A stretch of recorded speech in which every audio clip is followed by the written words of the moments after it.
Hey, what's up? This is your girl Diamond. How are you? We are going to talk about, it's Pride Month. So we're going to talk about a court case from back in the day. And one of the plaintiffs was Christy Littleton. And I want to talk about her and the case.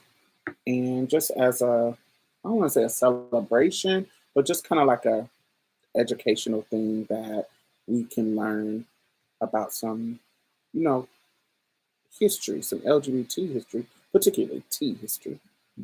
Hey, Andre, how are you? Because I think cases like this are important. We can learn from it. Hey, Brandon. Hey.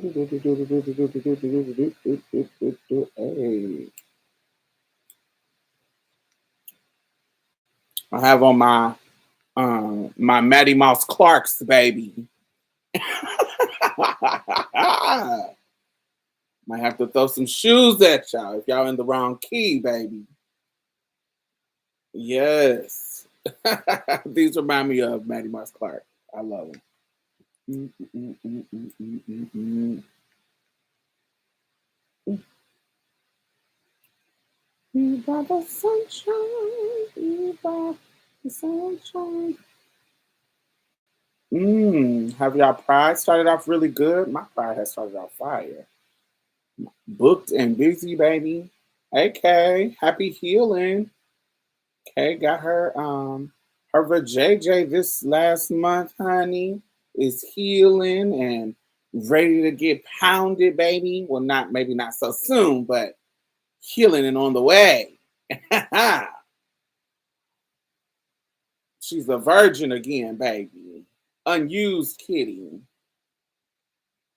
I hope you are healing and feeling better, walking straight. I know this is a wonderful, proud milestone for, some trans women and for you. I think that that is beautiful and amazing that you have reached that milestone. It is I know that's super huge. It is a risk. It is a life changing thing. So I know that is beautiful for you right now. I'm so proud of you and happy for you. And wish all the healing in the world. Hey, Marissa.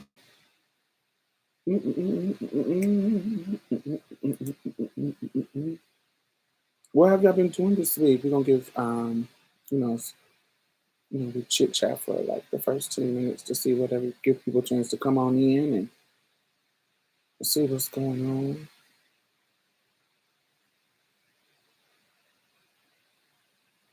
Mm, yeah, I think that's a good start of conversation.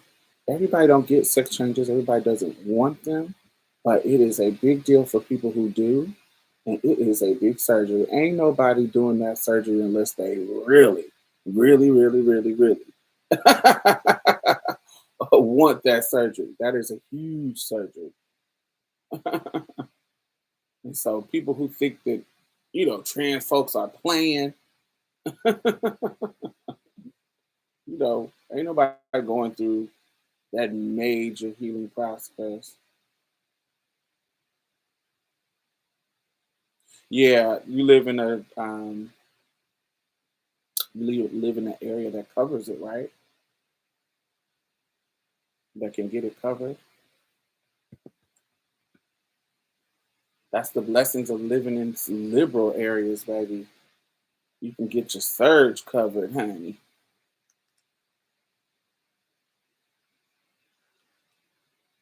A pro trans, hey, trans people gotta be some of the bravest in the world, 'cause, baby. Hmm.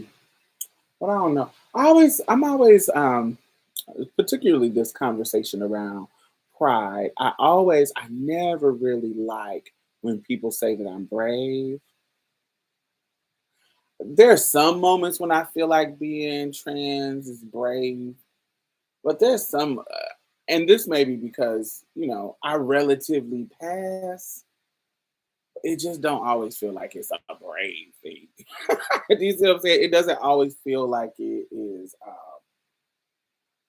It takes courage to exist at this point. Like I feel like when I was younger, it was more risk because I was under the supervision of adults, and so there could be some kind of negative consequences that adults could give me. Um,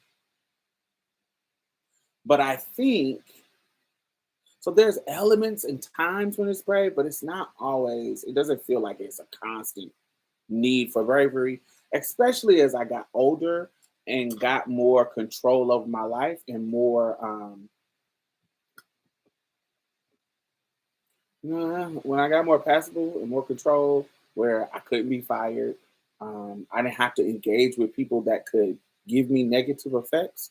Um, it started being less and less brave. Like when I go out the door, I don't feel like I'm being brave. I don't feel like it takes courage for me to go out the door, and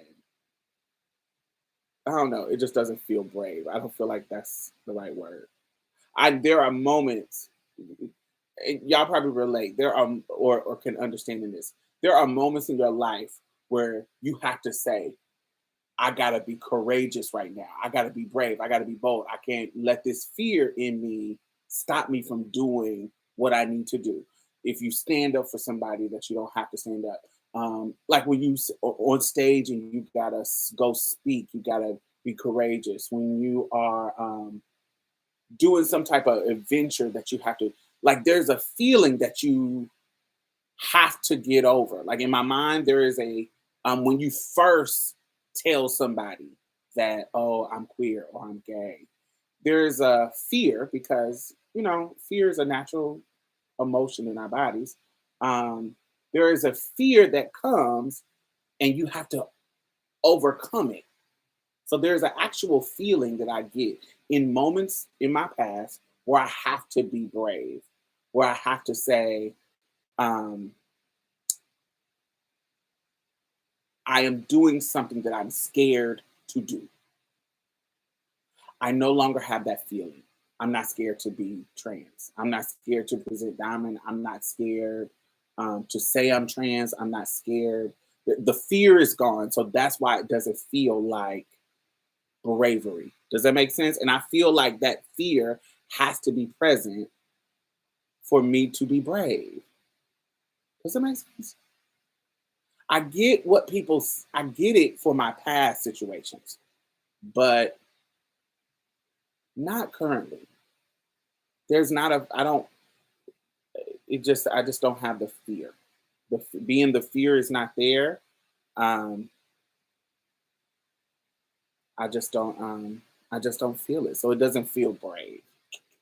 So I don't know. Sometimes when people say it, it's like, I get why they're saying it. I get in my past, but not current situation. When when you first get pumped, you brave, because it's a little fear. You can fuck up your body, you can fuck up your face, you can fuck up, you can die. There's a fear that come with that, and so it's brave to go get pumped. But or brave to get surgery because anything can go wrong in surgery. So those things, there is a bravery that comes with it. I'm strictly talking about getting SRS. The risk and the possibilities when you come out on the other sides are huge. Oh yes, definitely. It's definitely, yeah. But I would, if I was to go lay on the table for SRS, I feel that fear would be there. You get what I'm saying? And so yes, I would feel brave. There's a bravery in that because the fear would be there. Because there's tons of possibility. Because everybody's body heals wrong. Um, it's a combination of trusting your doctor and what his skill level is in doing the thing that he is doing. Um, because we we think about take it out of the gender reassignment surgery and think about just implants in general. Not no trans affirming, just people get implants, anything. There are some implant people who do implants and their implants look gorgeous. Like they look like just however they are constructed, however they the skill level of their surgery, their breasts just look beautiful. And then there are some others that you like, them look like motherfucking dodgeballs on your chest or fucking billiard balls that and your nipples is going this way, the other one going this way. It's a little too heavy on the bottom, so they turned up too far, or or it's just some wrong ass titties. I know y'all done seen some wrong ass titties, and so there's some doctors who don't have the skill. There's a range of skill. So there's fucking quacks who don't have skill at all, and then you have the exquisite, and then you have people that's like mid range. Like I can do it, but my finesse, my experience is not like these. Like the experience exquisite. They can make titties look like motherfucking. Mwah. And so there has to be a range, but this is the issue. Um, the nipples are too small for the actual size of the boob, all of that. But breast augmentation is a very, very, very popular surgery. Very. So it is done over and over and over and over. And they do conventions and they do trainings and there is so much discovery that has already happened around breast augmentation surgery. They reinvent the type of implant. They went from silicone to saline to another kind of silicone and another kind of gel. And they are innovating, and because they have been doing it for fucking decades, there is so much that has went into creating the most beautiful implant breast as opposed to gender reassignment surgery. Yes, it has been done for a long time, but it is not done as often as as implants. So the advancement of the technique, the advancement of technology, the advancement of the doctor's skill, that comes along with doing it and comes along with other people doing it and learning different things and doing different things. You know what I'm saying? I think it's a risk because you gotta find that doctor that knows how to do it. And they all are trying to sell it to you that especially if you are getting it covered by you know, some way you can get covered, you got the money. Every doctor is trying to tell you that they know how to make an amazing pussy. Every doctor. Every doctor is like, yes, I'm amazing. I'm board certified. Every doctor is board certified. Every doctor has, oh, I've done it this many times. Every doctor is gonna try to sell that they are the best one for you because they're trying to make your money. So it's really hard. And girls who got the surgery aren't always open to talk about the realities of the surgery and the recovery, the revisions that come, the any kind of negativity, because on some level, getting SRS or GRS, whatever I want to call it, GRS is a badge of honor for them, and they you know what I'm saying? They don't want to. They don't.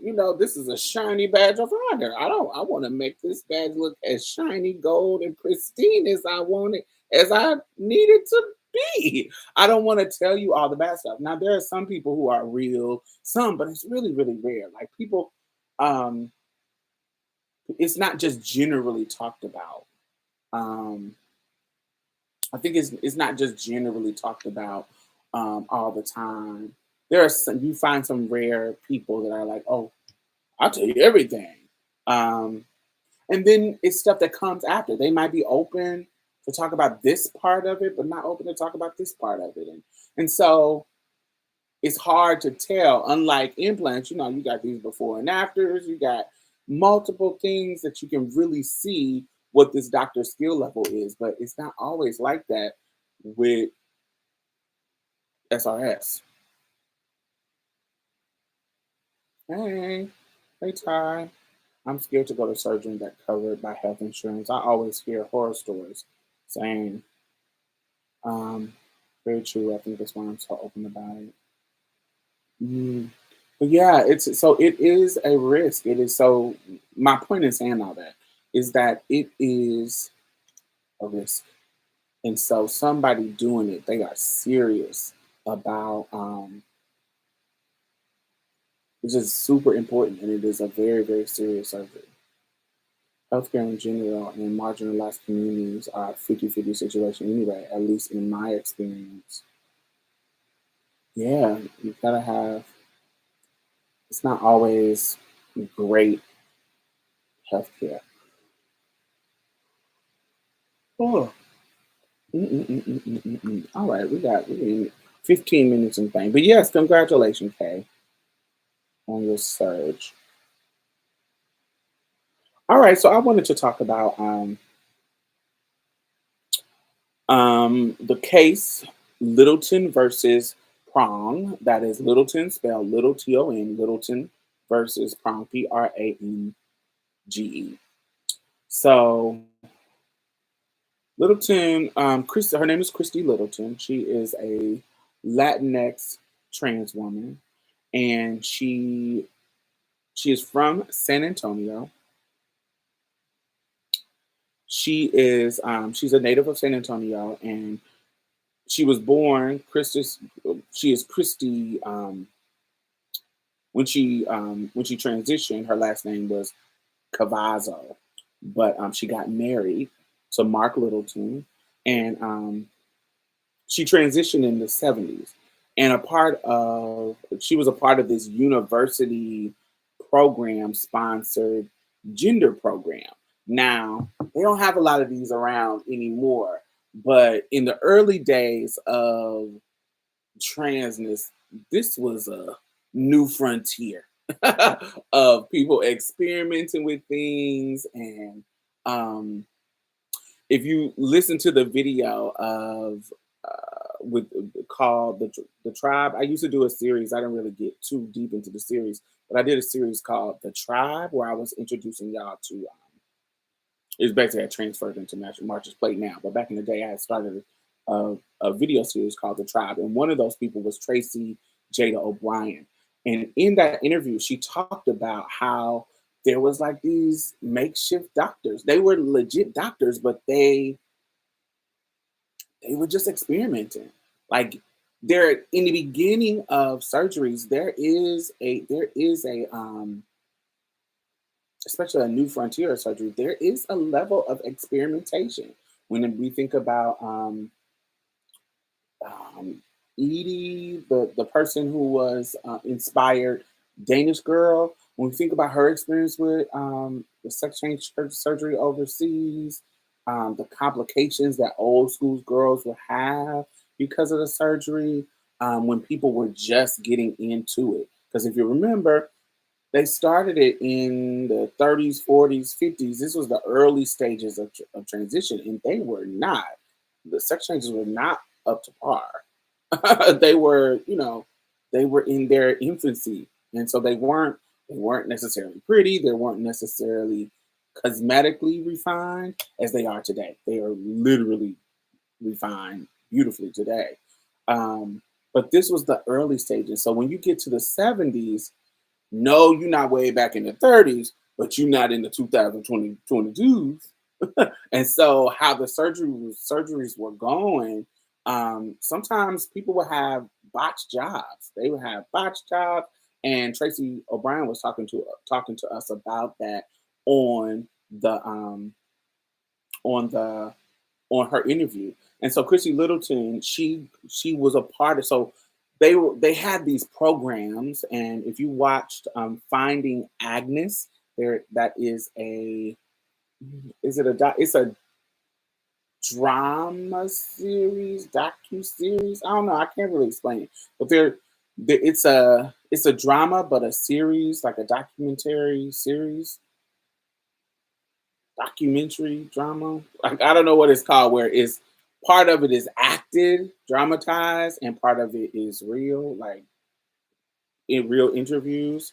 Um, it's called Finding Agnes. It stars tons of trans people. One of them is Angelica Ross, and they were talking. They're just the actresses in the show are acting like certain characters from the past, and they're trans characters.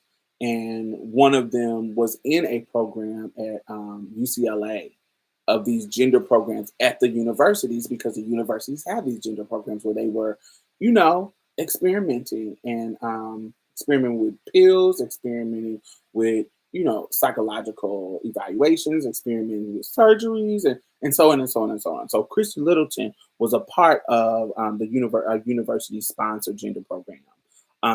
She had gotten her corrective SRS surgery and moved on to live a relatively quiet life of being stealth, as trans people were advised to do back in the day. It was a part of standard care, standard health care, for you to tell your trans patients that, look, you're gonna get this surgery and you're gonna move. You're gonna go live somewhere else where people don't know you, so they can't be spilling your tea. If you want to have any semblance of happiness where we are today in the world, people is not going to accept this. So, but we understand it. We doctors, we know about gender dysphoria. We know about transness as a thing. And so, if you want to really, really live your truth and be happy, you got to move. You got to start your life over somewhere else. And so this was the normal thing that everybody was telling trans people. So that's what they told Christy. So Christy, she was briefly, remember, she grew up in San Antonio. She briefly moved to Kentucky, and she met Jonathan Mark Littleton. She fell in love with him, and she told him about her past. He didn't care. They got married and moved to Texas, where she was originally from. And she concentrated on building and thriving and thriving through building her hair salon. So she started having a hair salon, started growing that business. Her husband had a ranch. He had his own business doing his thing. Um, and she was living an amazing life. Like, she was living, and just with her husband, chilling. Got my business. My husband got his business. We living good, and we living on a ranch. We together for 8 years, 8 years. Nothing is going on. I'm living my womanhood, child. I'm getting my life. Husband, pussy, everything. Business, money, success. Girl, living her best life. So they had been married for like 7 years when Mark actually died as a result of um, an alleged medical malpractice by Dr. Mark Prom. So, because this doctor killed her husband, now imagine you living this amazing life. You found a husband. I know how hard it is to find a husband. That's about getting married and living and being sickening and being a good husband and being a good relationship that ain't been passed around the community. Now, I don't know if he was passed around, because I don't know the history of that man. But, honey, y'all know how hard it is for not just trans women, but cis women too. But definitely trans women, how hard it is to find a good quality of men out in these streets. Anyway, so imagine that you find it and y'all together for 7 years, and some doctor kills him. You would be over it, right? I know I would be over it. I would want to. I probably want to shoot that motherfucker. I don't know. I will. It would probably, it would probably send me into a spiral where I want to get you together. And, Texas has tons of mass shootings, so why don't I just shoot up him? But yeah, I would be pissed. Anyway, just joking. Christy, she sues as the surviving spouse. So she sues Mark Prom as the surviving spouse. Bam.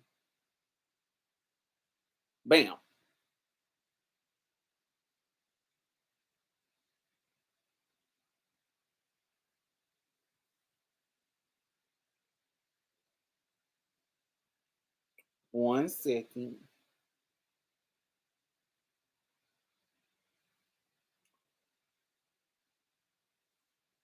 So during the deposition, it surfaced during the case because, she was in Texas. During the case, it surfaced that Christie had identified as male on her original birth certificate. The defendant's attorney sought summary judgment on the theory that Christie was a male at the time of her marriage and is still a male. Same sex marriages were not legal yet. And then Christie's marriage was then, after all of that got up, was invalidated. So imagine, woo! And thus, because it was invalidated, her lawsuit was also invalid. It didn't have any standing because you're not legally married to this man.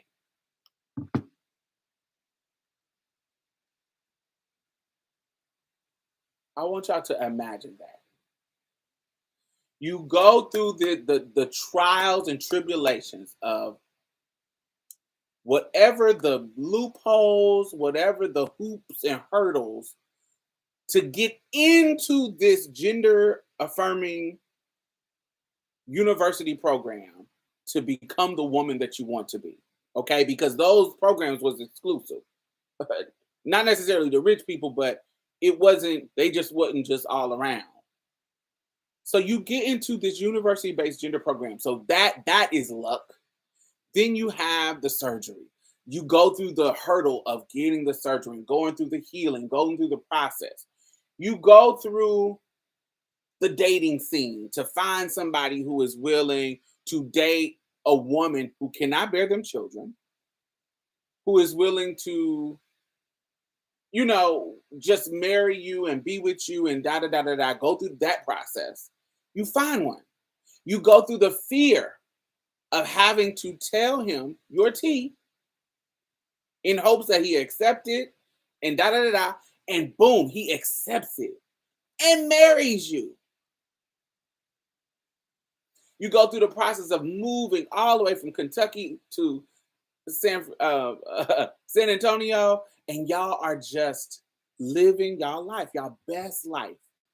You living your womanhood. You did the things that you were supposed to do to get your ID straight, to get your name changed. You did what you were supposed to do. That legally they say that you're supposed to do. If you want to change your name, change it, you get your sex change, all the barriers, the hurdles, you jump over them motherfuckers. You in love 7, 8 years. The tragedy and unplanned moment. You get through the moment of your husband dying. The tragedy of it. Imagine that. The tragedy of your husband dying. So all these things as a trans woman you have went through. And then you get to the point where, oh my God, I need to sue this motherfucker for killing my husband. And then the judge says, oh, you a boy? You was born a boy? All that shit was bullshit. Because here in Texas, in the good Lone Star state of Texas, it is your chromosomes that decides it. Your marriage ain't valid here. And so this doctor gets away without any financial cost with killing your husband, and you don't get any kind of restitution, or whatever, is that the right word? Any kind of reparations, I don't know, any kind of benefit for your husband dying as his wife, because they invalidated your marriage.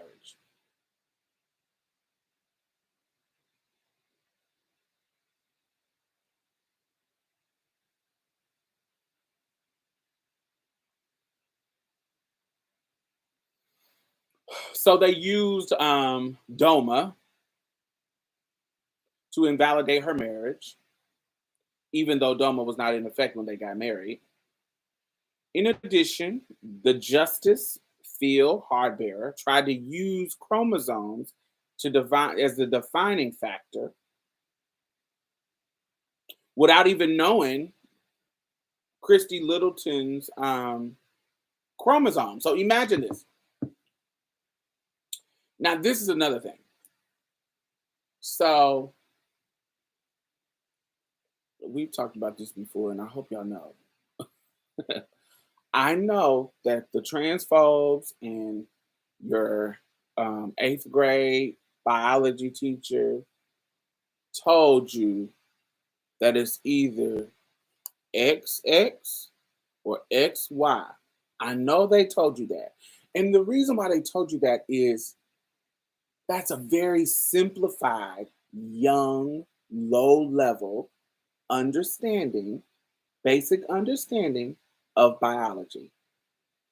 Biology is a vast, complicated field of study.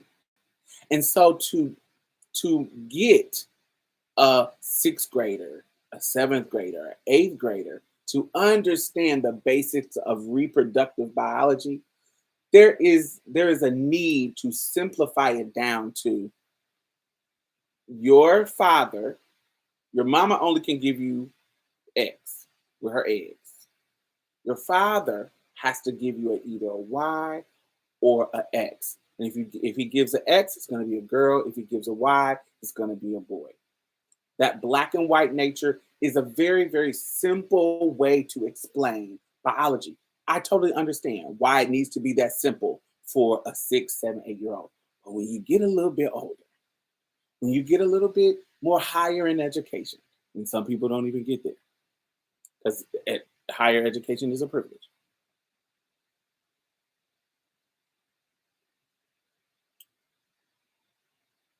You learn, and sometimes even in higher education, they don't even go over it. You got to be in a specific type of biology. You learn it's a little bit more complicated than that. There are people who have more X's and a Y. There are XX males who have the two X's, but they're male. There are XXXY. There are so many.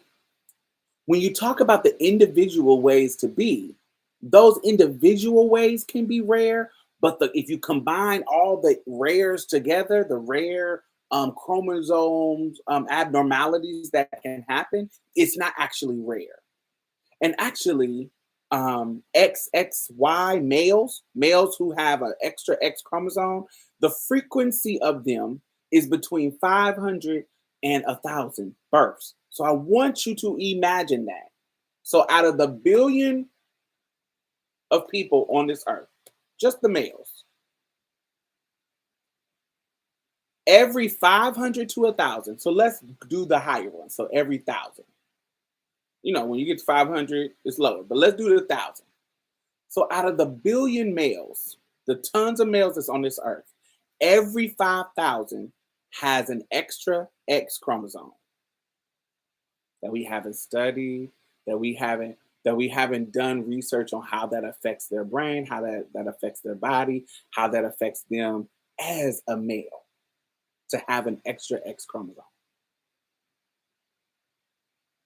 But they want to tell us that it's just it's just Adam and Eve. It's not Adam and Steve and whatever the little dumbass shit bullshit saying that they have. It's just X and Y. There are so many chromosomal abnormalities that we have in the earth, on the earth, and that don't. I know some people was like, oh, they like to bring up Klinefelter syndrome. They like to bring up Turner syndrome. There is a De La Chapelle syndrome. There is all these syndromes is sex chromosomal abnormalities that change that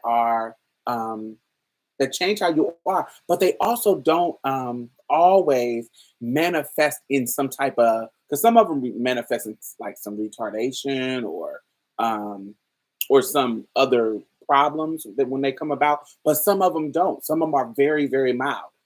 But let's take it out of the chromosome in that area. There's a state of being that PAIS, um, CAIS as well. It's CAIS, PAIS, and MAIS. CAIS is complete androgen insensitivity syndrome. And that means that when you were being conceived in your mama's belly, you were insensitive to the androgen that was popping up. So when we say androgen, we're talking about testosterone and stuff like that. Those kind of male, you know, chemicals that happens that tells the little cells, oh, you're supposed to be a boy. But when you have PAIS, partial androgen insensitive syndrome, your the cells don't respond to the androgen. So you come out as a girl, but you're supposed to be a boy. And that can manifest in so many kind of ways. Your testes not dropping. So they think it's ovaries. You ain't got no pee-pee. It look like a vag, but it's a piece up there because it didn't develop all the way down.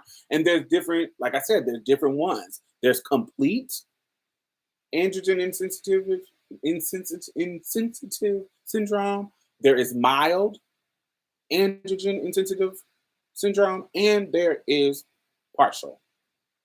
So look that stuff up, learn it. They definitely don't check everybody's chromosomes at birth. They do not. They do not. And there's people, we see examples with intersex people, Swear syndrome people, like girls with Swear syndrome. There's a Swear syndrome. These syndromes that I mentioned. Look them up. Look and see how frequently they are. There are some that are rare, but there are some that are not. And then there are some that don't show up as a problem. Like they don't, there's some that like will make you, mentally slow. They will do some things that are like clear problems. But there are some that they don't even show up as a problem. So you don't know that they're happening until you get tested for it. And if it's nothing coming up as a problem, more than likely you're not going to get tested for it until years later. Maybe something else happens. Hey, Gigi. So yes. So I wanted to talk about, I wanted to kind of clear some of that up. So clearly they don't know Christie's chromosomal patterns. They don't know what's going on with her. But they don't really care because politically, we don't want this marriage to be valid. Because if we say that your marriage is valid, we got to say these man on man marriages that they're trying to pass is valid. Now, this is 92, y'all. As well, gay marriage don't get passed to 2015. So this is 92 in the early onset of before we even think about marriage battles, okay?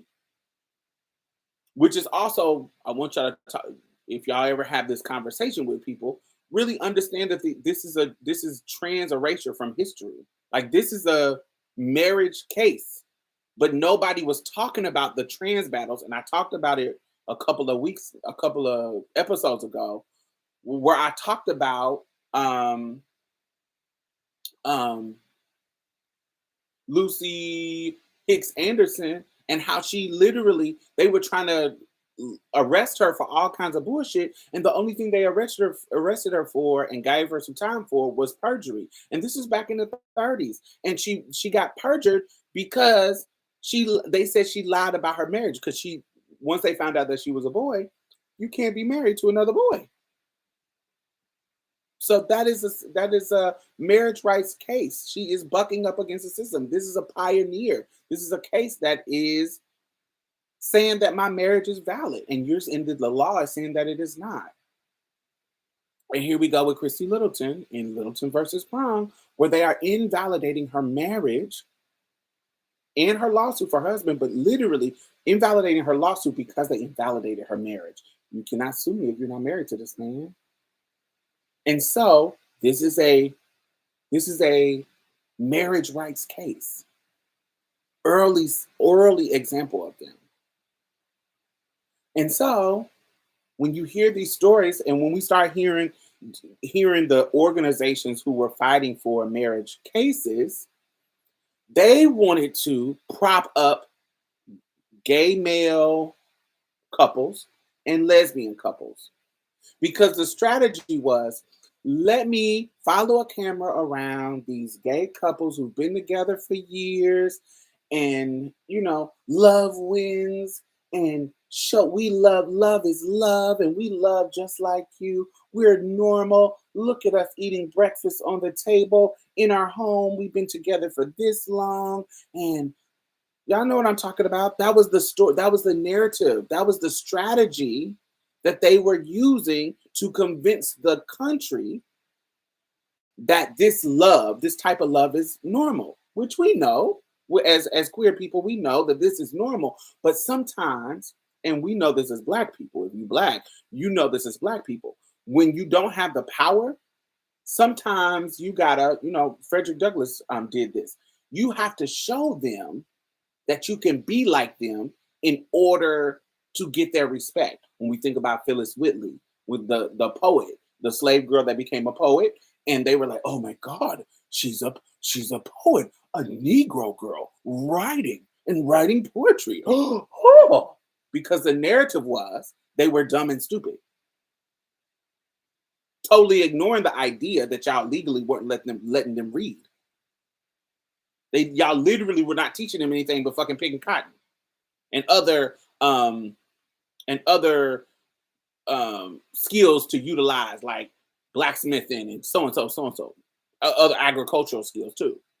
Like, so literally, y'all were not allowing them to learn, but you was thinking they stupid. So then when this white savior, comes in and teaches this little slave girl how to write poetry, oh, what amazing, the Negro girl. And so Frederick Douglass come along for years later, W.E.B. Du Bois, Frederick Douglass, Booker T. Washington, but Frederick Douglass definitely, and start taking pictures of Black people in fancy clothes to look like white people, because they usually is seeing us in these fucking slave clothes, farmer slave clothes.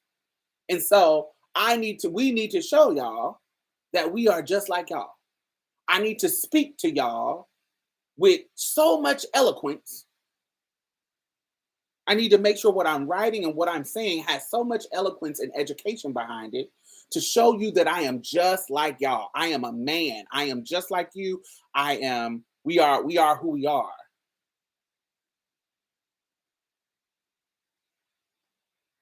Mm-hmm. And so that is what I love that show, by the way. That is what the common strategy is, to whoever is the person in power to prove that we are exactly like y'all. We are just like you. Which is kind of annoying that we got to do that for people in power to see that. And so in this situation, that situation was racial. But in this situation, as far as gay marriage goes, it was sexual orientation. But because trans people normally, not all the time, normally are adhering to cis heteronormative love ideals, love and sexual orientation ideals. A lot of times, we're attached to the sexual orientation. Do you get what I'm saying? Because if you are considering me a male, I'm considering me a woman, and this is my man. To me, I feel like this is heterosexual. But to you, if you're invalidating my womanhood and you're saying that I'm a male, this is a homosexual relationship. So there is going to be an ideological overlap. Do you see what I'm saying? I'm not trying to get you to not think your relationship is heterosexual. Yes, but when we're talking about the law and we're talking about people trying to give us rights and trying to stop us from getting right, it's because they don't think that we are what we are. They're not believing trans people are the gender identity that they want to. So they don't think that this is and I know y'all hear this from cis het people.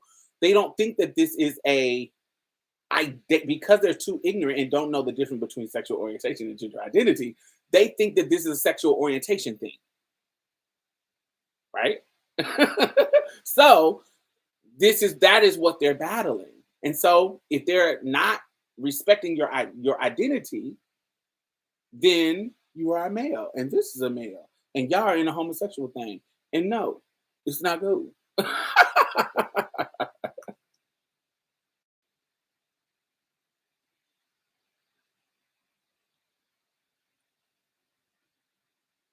Mm. So that's what happened. They would prop up the two cisgender couples, the lesbian. When we think about Windsor, what was the gay marriage case? Oberv, Windsor, the gay marriage case. United States versus Windsor, gay marriage cases.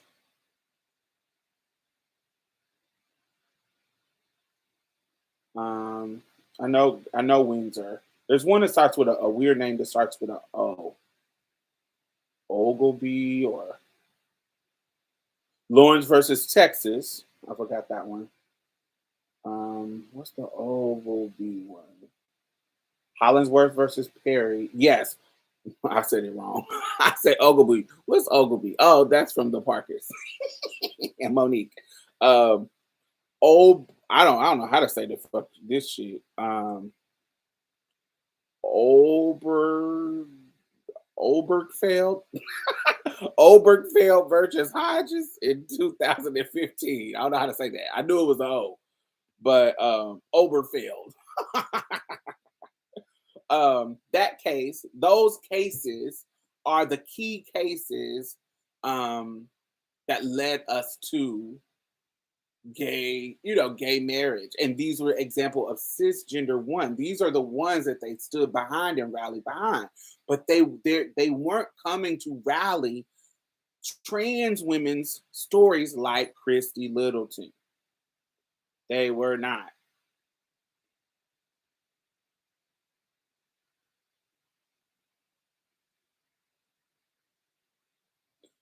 So I think I say all of that to say I think that it is a form of erasure when it comes to the history of gay marriage, to ignore the cases like Christy Littleton.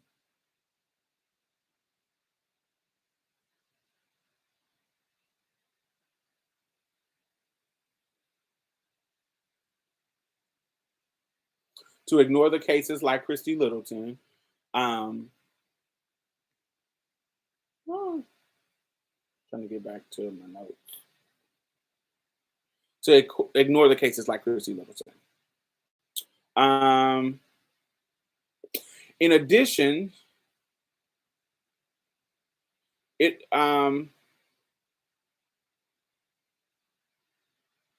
so now they did sue. Okay, now they did win the lawsuit of the malpractice, but she didn't get any of the money. Only his family. Clock that T. His family, the Littleton family, got the money. She's the one who filed the suit in the first place, though, because she's the wife. But because her marriage got invalid, she didn't get the money. His family got the money. Clock that T. The shade of that all. Your family, and we don't know. She talked about it at one point. She passed away in 2014. In 2014, I think. But I think the family didn't know her tea either. And so imagine if the family is not cool with the tea, and boom, they get all of this money from the lawsuit that you started. Ooh, over it. I would be over it. Maya Angelou said courage is the greatest quality one can have. Not quality. She said virtue. Courage is the not courage. That's not the quote. That's not the quote. I know what you're trying to quote, but that's not the quote. It is she said that courage is the most important virtue to the hardest one to practice. Um, what is the exact? Because the point she's making is you have to do that one to do any of the other virtues consistently. It's a longer quote that she's talking about. But yes, I think I love that quote from her. But yeah, the family got the 2 million, but they didn't. It didn't come to her. In addition to stripping Christy Littleton of her legal identity as a woman in the in the Fourth Circuit Court, it set up many gender confusions that happen when it comes to her. Courage is the most important of all virtues because without courage, you can't practice the other virtues consistently. Yes, that's the quote. Thank you. Thank you. Thank you. Thank you. Um, oh, also, this is the aftermath of the case. In a rush to make to screw over Christy Littleton in her case, they made same gender marriages legal in the 52 Texas county affected by this. So there was some cases that there were some cases that had a trans man and a trans woman, and they were it just a bunch of cases that her case kind of made the water real murky and legalized the ones that they didn't want to get married.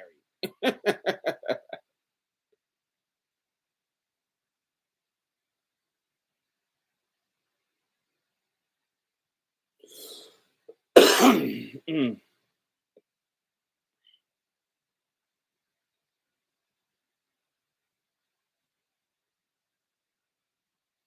But anyway, after the attorneys who got the 2 million, of course they rich now because they did get the 2 million.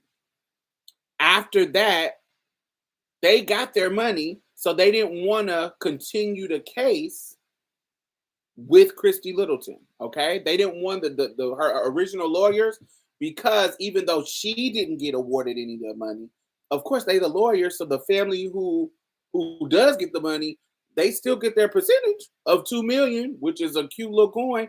They didn't want to continue to fight with Christy Littleton to go to the Texas Supreme Court and the U.S. Supreme Court to fight it all the way to the top, and so they dropped her.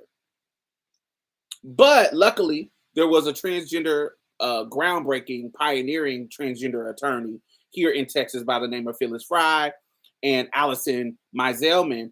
They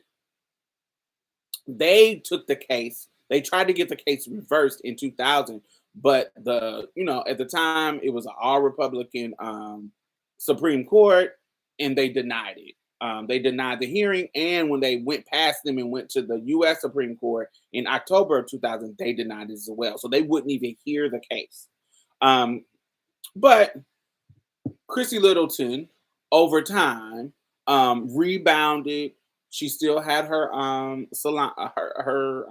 Salon. She got remarried, and she went on with her life and ended up passing away in, I think it was 2014. I'm not 100% for sure.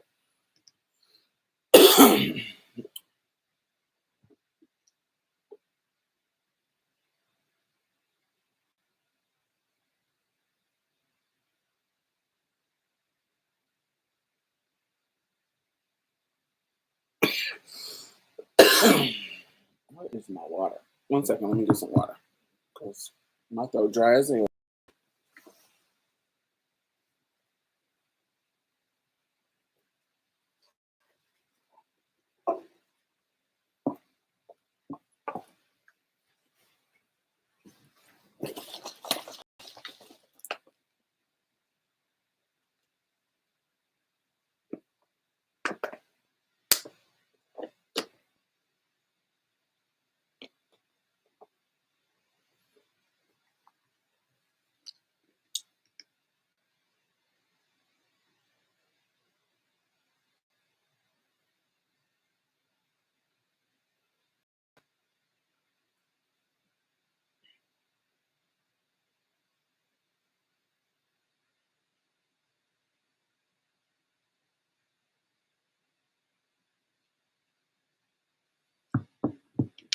Now, years later in Texas, Nikki Aragoose, trans woman, she was like on Maury. She passed away recently of a fentanyl overdose. Fentanyl is popping the kids off, honey. It ain't, drugs ain't how they used to be where you could, enjoy freely. They lace and shit, and only take a little bit, honey. $50 is wearing the kids out. But anyway,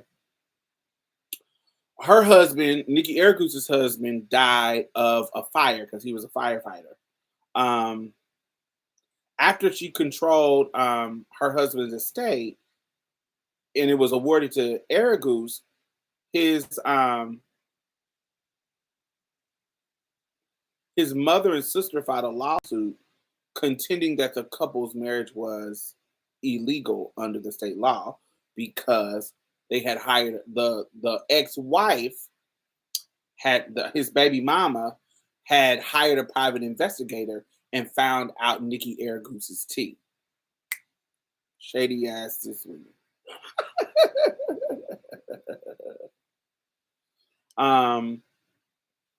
Even though, and they try to make it seem like he didn't know her tea, but they didn't know that he actually helped her get her surgery.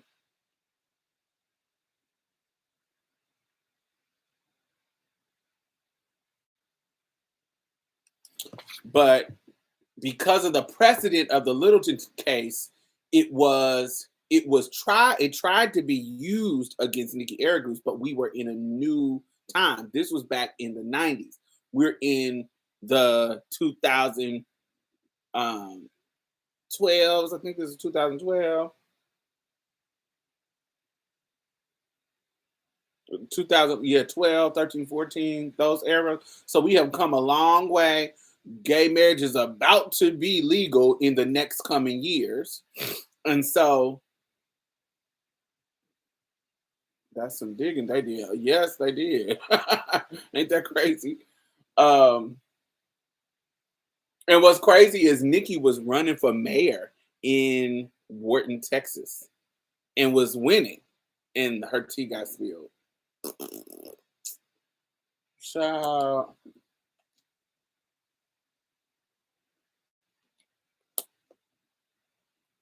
they were gagging the girls.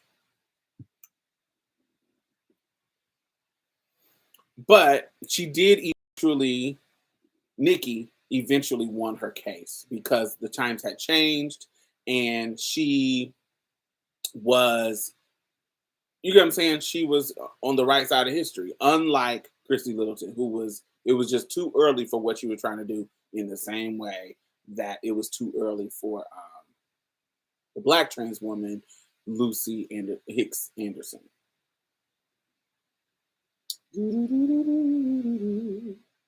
So I wanted to talk about Christy Littleton and these cases, these marriage rights cases, because, like I said, they are always erased outside of the narrative, which a lot of people do with trans history.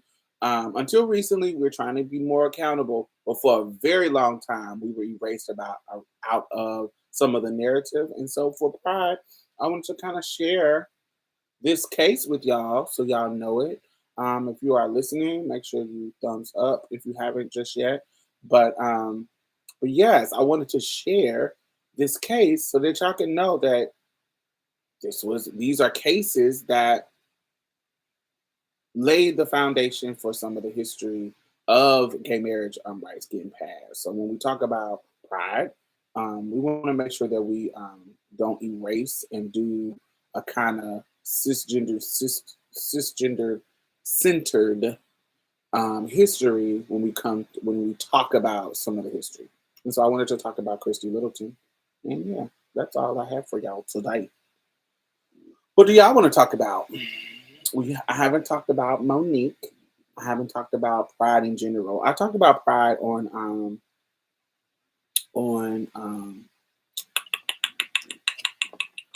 Marsha's Plate, this episode today, on Thursday, yesterday. Talked about Pride in general because I recently I will be on ABC Nightline on June the 9th. They did a special a special of about me and Marsha's plate. And so I will be on there on June the 9th. I think that's the date they told. Yeah, June the 9th. So they came to my house. I'm glad my house was looking fabulous. um, they came to my house and set up the cameras. My motherfucking air conditioning was broke. So it was hot as hell. They fixed my air conditioning now. So I'm cool. I'm not sweaty. But on the but during the recording, baby, we was sweating. The crew and me. But I will be in New York for two Pride events. An event the 13th through the 16th. No, 13th, 14th, 15th. The 13th, yeah, I'll be home on the 16th. So the 13th through the 16th, and I'll be there the 23rd through um the 23rd through the 27th. 23rd through the 27th. So New York is showing out. They're bringing the coins, baby, for Pride. What else am I doing? Yeah, that's about it. So what have y'all been up to?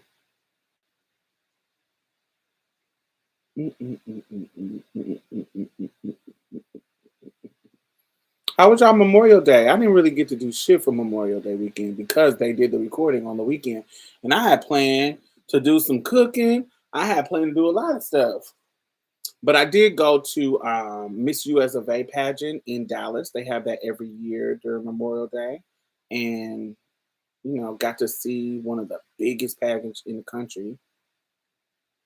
Are y'all ready to go to the paint? Yes. Was it last night or tonight?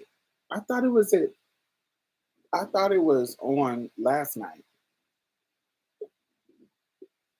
Sunless Seattle, hardly no warm weather at all up here. Damn. It's tonight? Mm, I live. I am ready for the pink. I don't have stars though, so I gotta find a bootleg way to watch it. I don't want another fucking streaming service. I have so many. I have Amazon. I have Disney. I have Netflix. I have Hulu. Ugh, I have so much. By the time I get all these damn streaming services, I'll be back paying my motherfucking cable rate. As they all add up, I'll be back to paying normal cable. Especially with Netflix is charging more, even though they're losing. That's another thing about Netflix. Netflix is losing subscribers, which I'm glad. But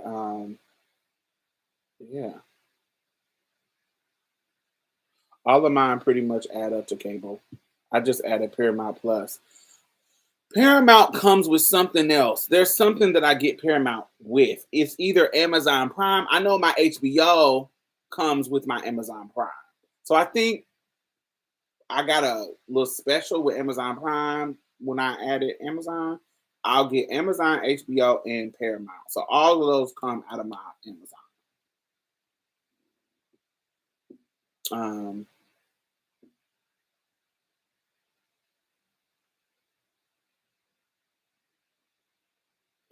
give up one. I'm thinking about giving up Hulu until the next season of Handmaids come out. I'm definitely thinking about giving up Hulu.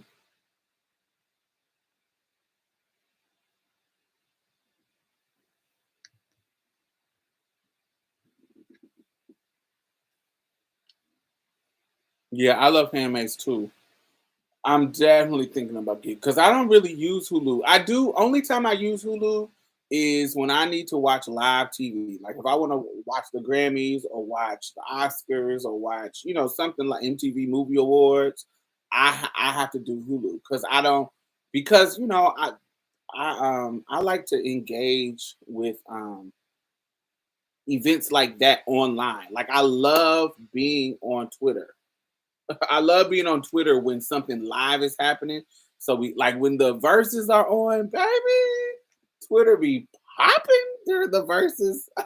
It'd be so fun. It's so funny. And so anytime there's a live thing happen, I like to live tweet about it because that's fun for me. I love to talk about what's happening, what people got on, what people doing, make funny ass jokes, use, shit like that. And so, and I get so many followers from shit like that.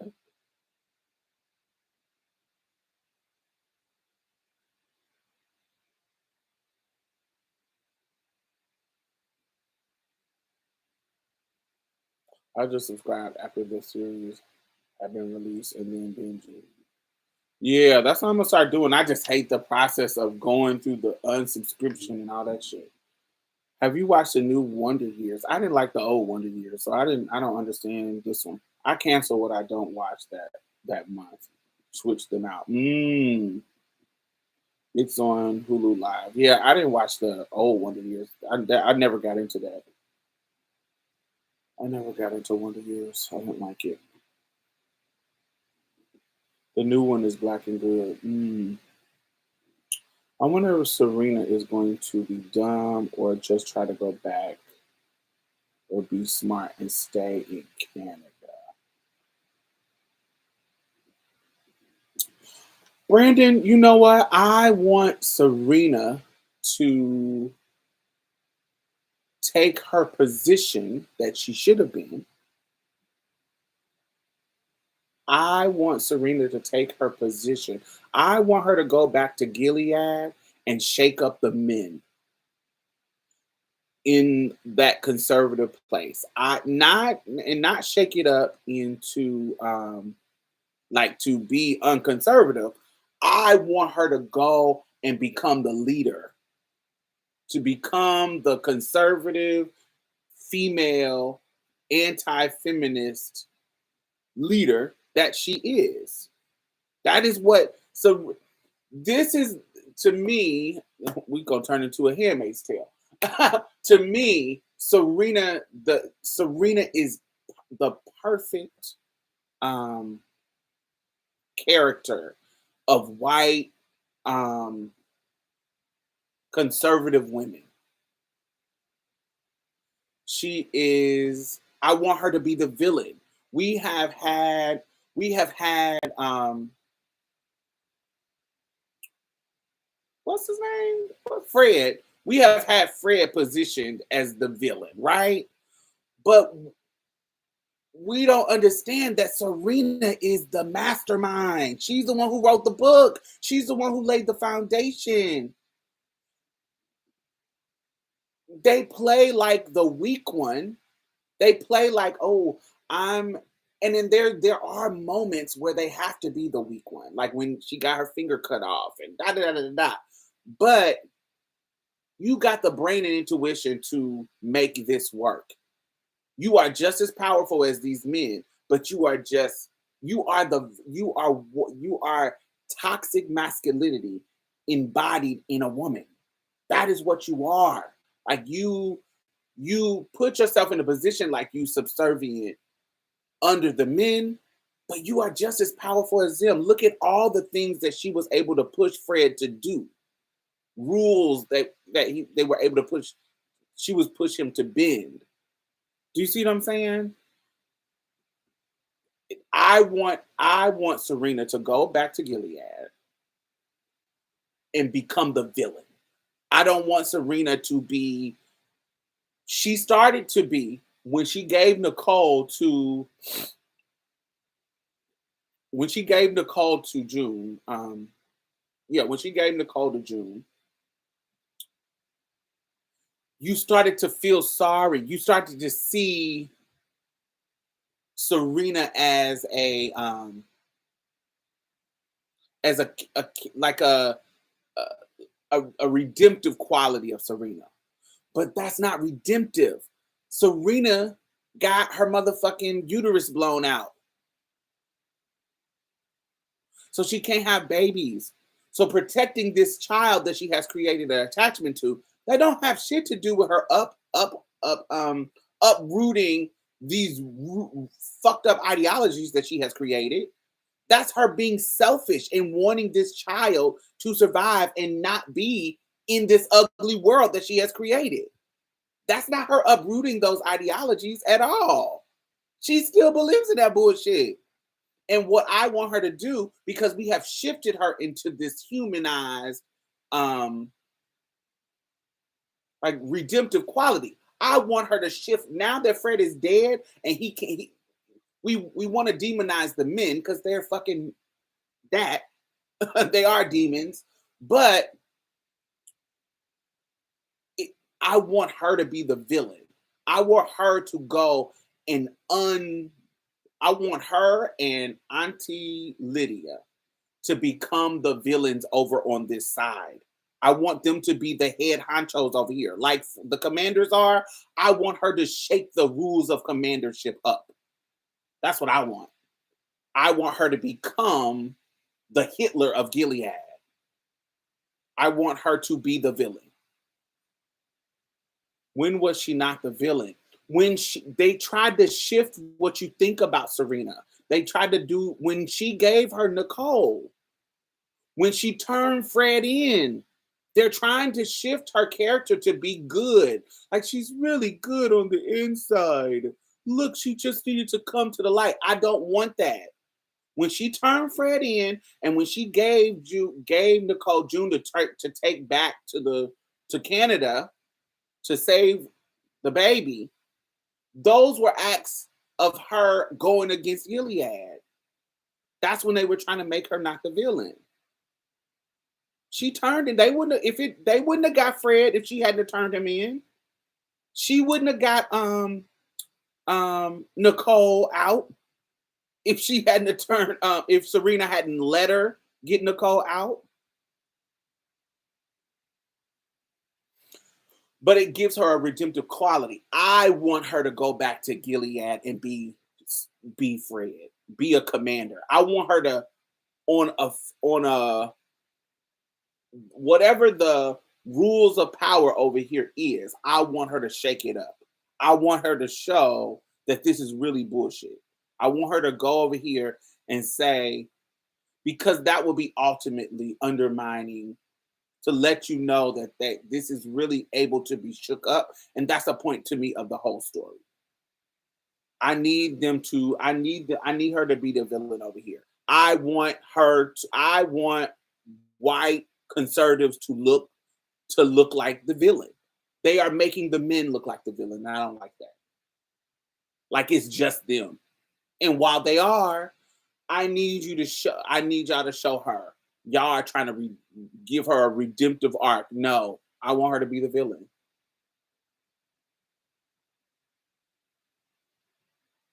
No, she could bear children before. When she had made the book, when she was she made the book already. They shot her while she was at the protest. So she could bear children. They damaged her uterus when they shot her at the protest. When she was already making the book and speaking. She was on her Phyllis Schlafly shit. When they find out she's got pregnant and bared fruit, they gonna slap her in the red cake so quick. That was a spin. That was the spin. That was the spin. That shocked me.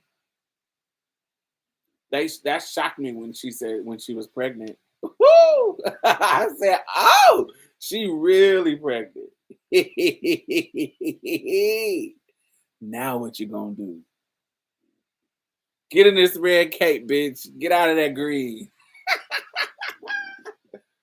Woo.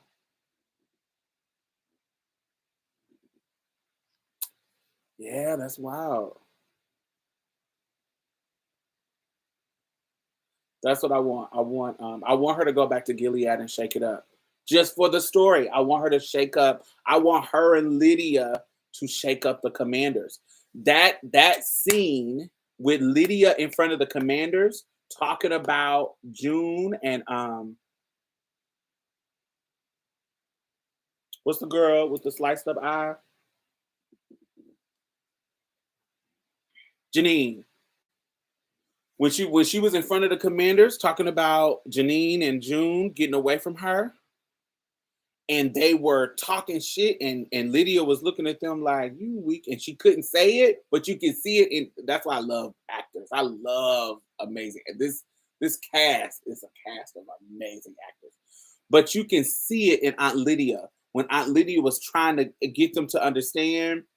um I will punish them. If you get them back from me, I will punish them. And they were being like condescending to her about her being old and not doing her job. And she had to remind them that actually y'all ain't doing y'all motherfucking job either. Why y'all trying to put this on me? Y'all the men. Y'all the commanders. Y'all sitting over here in this semicircle, and I'm sitting here. I'm just a worker. So don't try to put this on me. Y'all failed too. Y'all remember that scene with Aunt Lydia when her face was all scarred up and she was in her little brown?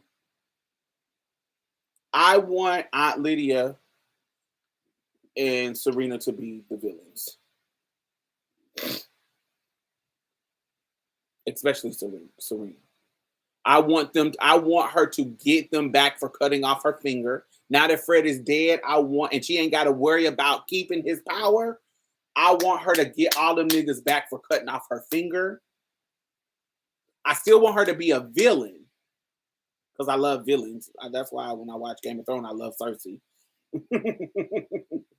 I want Serena to be the villain when it comes to opposing June and the anti-Gilead people. But I want her to get them niggas over there. I want them to get those dudes. All them commanders that are left, I want Serena to get them back. I want her to come over to Gilead and get her revenge. Maybe just put her on the wild. No, that's too good. No. Yeah, Serena was fun to hate. Yes, I like those type of villains. I like villains that I can understand. Cersei was a villain that I can understand. Because Cersei she was doing bad shit, but her motivations weren't outside of reasonable. I don't say reasonable. They are reasonable. Cersei's motivations solely was to protect her family and her power. We all do that. We all protect our assets and our power and our family, whatever position that we are in. Now, she went to extremes. We might not go to the extremes, but her motivations was to protect her position, her power, and her family. Her love, as incestuous as it was, that's what she was about. She was about protecting her family, her position and power.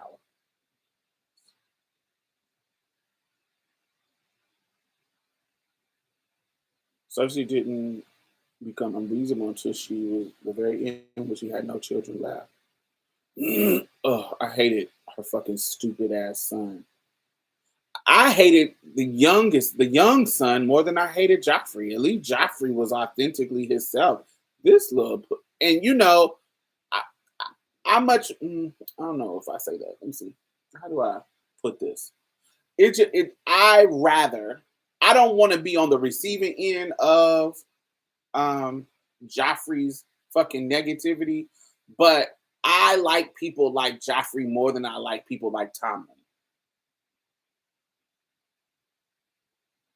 In the same way, I like people like Aya than people like Sansa. Sansa got on my fucking nerves. I don't like characters like Sansa. We need them, but I don't like characters like Sansa. They irk me. I hate people that don't have any fight in them. I hate people like that. You just run with the punches over and over. At least he was fucking evil, but he had some fight in him. He wanted, when Tyrion embarrassed him, he wanted to get back at Tyrion. If somebody did something to him, he wanted to get back at him. I like people who fight back. I hate people who are weak. I hate Jon Snow. Ugh. Annoys. Two people who are, your father just got his head cut off trying to live by the honor.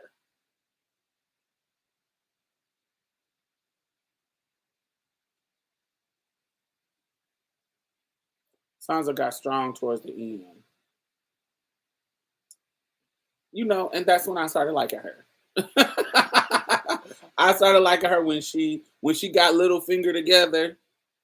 You finally got to see that he was working you.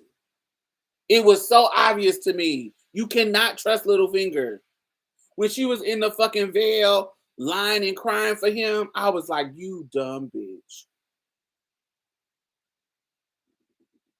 Imagine if she wasn't lying and crying for Littlefinger.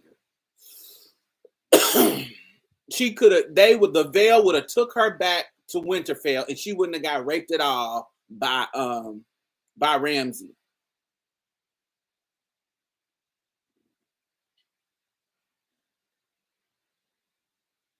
No, she could have trusted that old man and that woman at the veil. They wanted to get rid of Littlefinger. They didn't fuck with him. They were telling him, "We don't need to hear from you. We want to hear from Sansa." They were ready to ride with Sansa. And it'd be different if these were some people, like back in King's Landing. I get it, because you can't trust no motherfucker here, Sansa. These motherfuckers gonna kill your daddy. But this is the veil where your auntie live, where you get what I'm saying, where these people are not loyal to them. They're loyal to your people. They loyal to the Starks. And so if you tell them this nigga ain't shit either, I'm trying to get back home to Winterfell. Fuck him. I don't trust this nigga. Yeah, she ended up getting them back, but she got raped by this fucking Ramsay clown, beat and raped by him. She had to deal with that, but because you sold her to the fucking Boltons, because Littlefinger delivered her to the damn Boltons, child. That was so late. But this is what you asked for, Sansa. There was no fight in Sansa.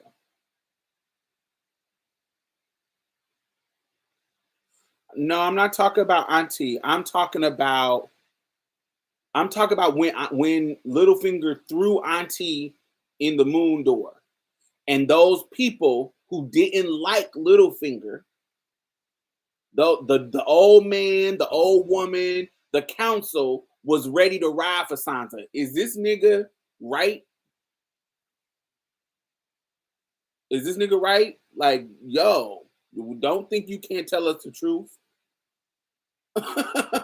Remember, they was like, we ready to oust this dude. We don't even fucking like him. We don't trust him. So if you tell us this nigga ain't shit, he out of here. And she was like, oh. The first time she ever, no, I want to say that. Let me give her some credit. I was about to say the first time she ever strategically was lying, but she was lying the whole time she was in King's Landing. Talk about, I love Joffrey, my king. So she was hustling and playing that too, but it still wasn't aggressive enough for me. I definitely knew when that nigga was poisoned. I didn't know it was Queen Mother, Miss Olenna Tyrell. I didn't know it was her, but I definitely didn't think it was Sansa. I didn't know who it was. It gagged me when it was Mother Tyrell, but because that was a sticking twist. But I knew it wasn't Sansa, punk ass. She was naive, but her daddy raised her like that. The culture made her that way. Unless you just bucking up against the system like Ara. I don't need you to be Ara either. I don't need you to be Ara, but I need you can be Cersei. Cersei was a lady too. Cersei was a lady like Sansa. Marguerite. Margaret wasn't no punk either. What's her name? Is it Margaret? Yeah, Lady Marjorie. Marjorie. Lady Marjorie wasn't no punk. She wasn't no pushover. She was hustling too. I love Marjorie. Marjorie was my bitch because she's, I'm always about binary. I want you to be fish. So Arya was a little too lesbian to me, to trying to be the niggas and fighting. Mm-mm. I want you to be like Marjorie. Marjorie was still, she was still fish, but she was still she was using her fish to get into power. All of them was born into power. Marjorie, Aya, Sansa, all of them was born into noble houses. All of them.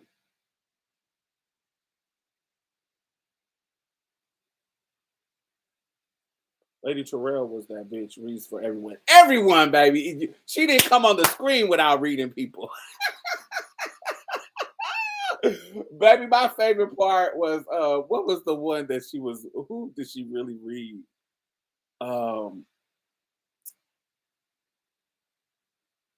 When she was in Dawn, when my favorite reads was when she was in Dawn. Um I don't know. It's so many that she got me together, but I love the one that when she was in Dawn with the dark skinned girls.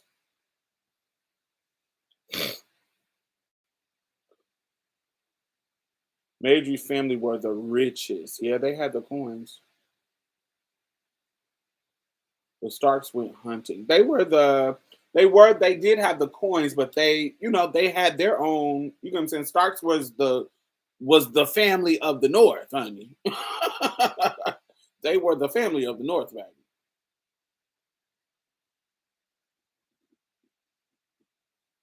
But yeah, they did have the coins. Even the little Mormont girl, baby, the one that stabbed the giant in the eye when he was squeezing her. I watched it last night and I got chills, which again got emotional when she stabbed that giant in the eye, baby. Wore him out. That was my shit. I was like, yes, this is what I want. I want you to have some. Now I know you need a character like Sansa. You get what I'm saying? I know you need you know, but yeah, I like girls with fight. I like girls, and I'm not talking about physical fight. I'm not talking about like Arya, like she wants to give, swordsman. No, I'm talking about just like even Mama Stark. Even Mama Stark had some motherfucking bite. She was like, I will kill this bitch. Let my son fucking go, or I'll cut her fucking throat. And just so happened he didn't give a care about his wife. But before she died, she cut that bitch throat. Yeah, you killing my son, you killing me. That's cool, but I'm still a woman of my word. Boom. Took his wife right on out of here. That's what I don't. There was no. Who else was fucking weak like that? There was nobody weak like Sansa. You had fucking Brianna Tarth twirling. Um, who else was fucking weak like Sansa? Sansa was just too much. It was too much. But we needed that. That we need that juxtaposition. Yeah, how you got our Aya around you and this mama, this tough mama. Yeah, no, I don't like that. I hate weak ass characters. Who else? They made Reek Theon weak from torture. Yeah, but at least that's understandable. Like, I don't know. It's Who was one of the weak dudes? I didn't like Jon Snow. I don't like Jon Snow. Jon, uh, it's not that I want everybody to. It gets to a point where you gotta have some hustle in you.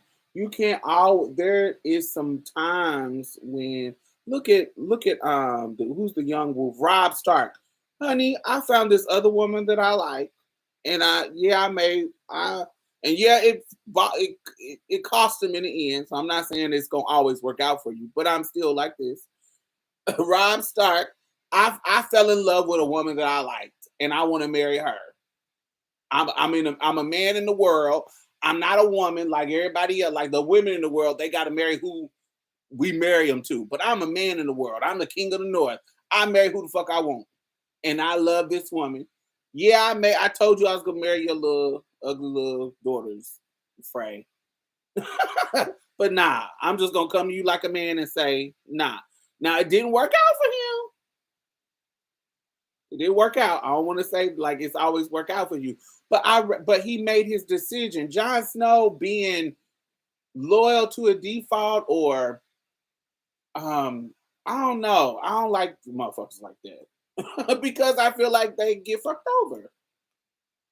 That also one of the reasons why I didn't like the ending of the series. If I would have watched for the 8 years that show was on, and I would have watched year after year, and spent that time watching it, waiting for it year after year, I would be way more pissed off at Game of Thrones. But because I started watching Game of Thrones towards the end, Jon Snow, classic bastard, become more. And then the moment, like you done been default loyal to your word, and you kill Danny, the ultimate coming story. You kill Danny, the bitch you supposed to love.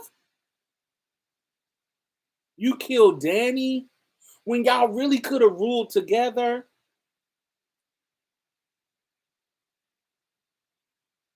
I don't know. I felt like they could have ruled together. Who gives a fuck if it's your auntie? I mean, we just had Cersei and her brother fucking, and the king was maybe they didn't know, but it was the rumor.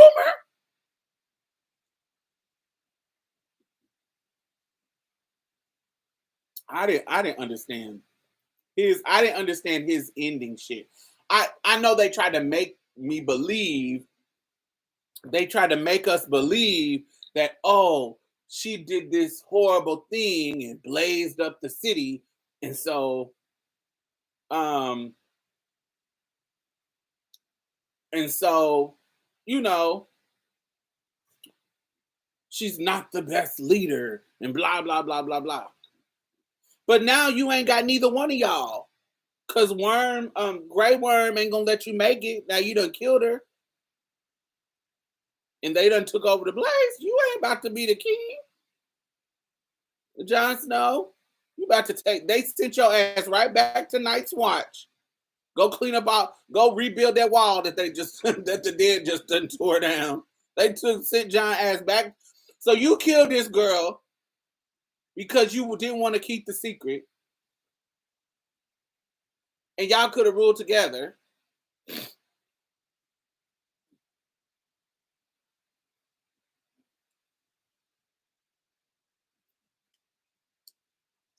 Just for you to go back to the wall and never be king.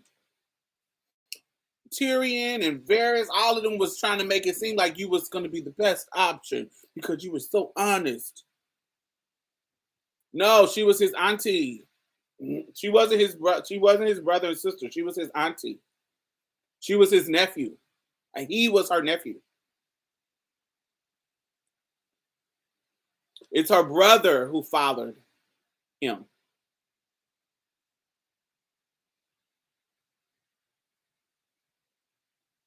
She was only going to get worse. The cards was deep at this time. Look, Honey, you just cut off Misandry's head. I'm burning this shit down.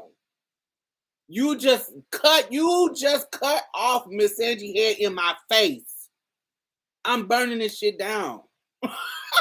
No, y'all acting like no. She was soup the whole time. Daenerys was making.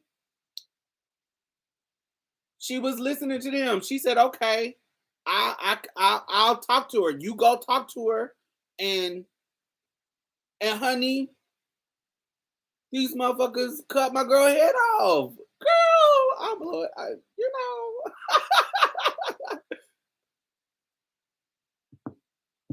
girl, I totally get it.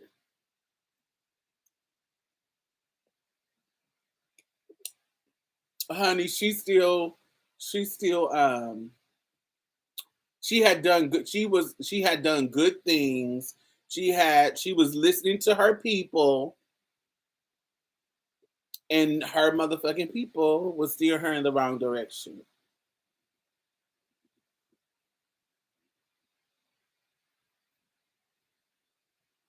In an ideal world, maybe I didn't have to burn it down, but she didn't have to cut off my girl head off either.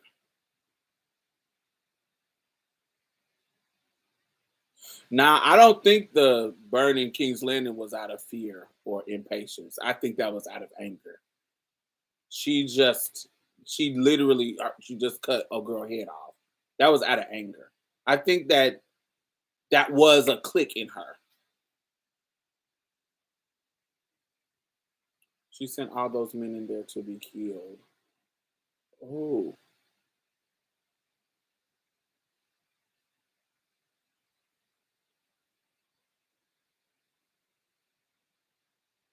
which one? What men?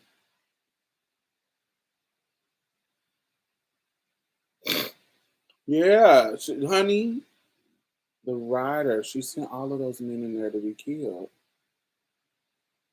Ooh,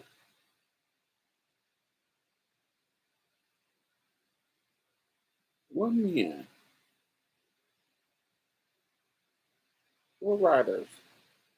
Does Dothraki win? Where?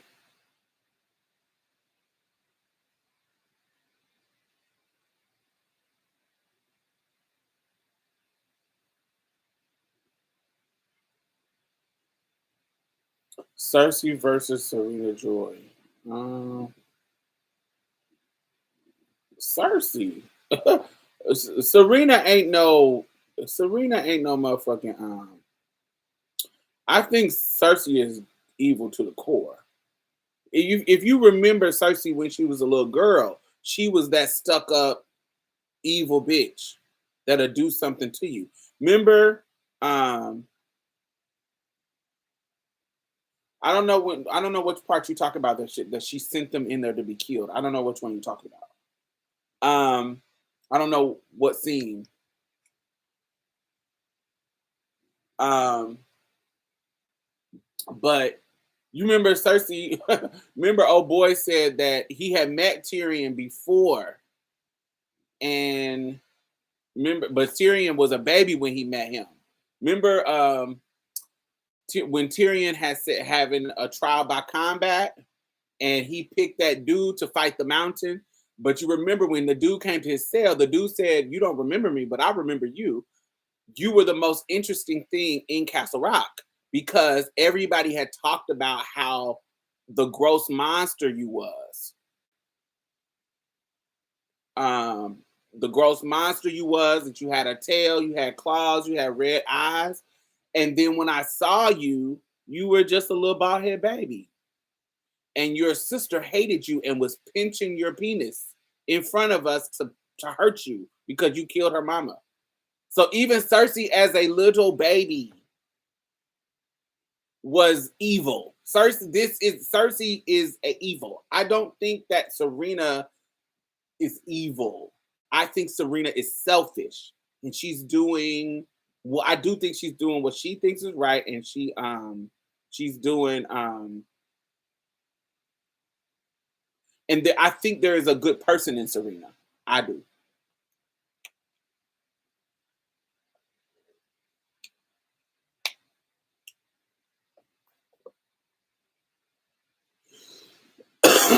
Yeah, I don't think that she thought she was unworthy. I think she thought that it was her rightful place. But when she gets the information from John, I don't went through. Imagine going all through what Danny went through, and then getting to where it's so close. Like everybody believed that you couldn't get the Iron Throne, but now you're so close, and then bam, the foundation of why I am the queen of the dragons, why I'm supposed to be the queen on throne because I'm the last Targaryen. The basis is that I'm the last one. And then I find out that you're a male heir. I do all this feminist type shit, being the queen and unshackling people, make these mistakes, make these good decisions, blah, blah, blah, blah, blah, blah, blah. And then I get to the end where it's so close for me winning. And this nigga is the last Targaryen.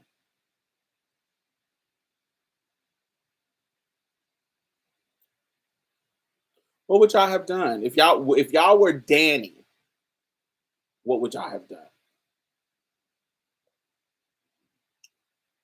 I could tell. I feel like John didn't want to be king.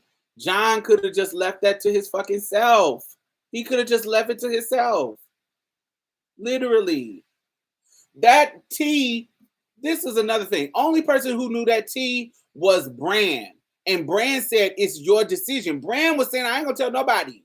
It's your choice to tell it. So Bran ain't telling nobody. Only other motherfucker know is Sam Tolly, your homie. Your homie. And you can't keep his mouth shut, but you decide to tell Sansa and fucking Ara. What? John is fucking stupid.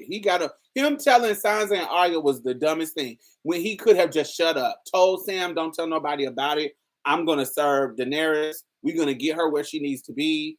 That's what it is.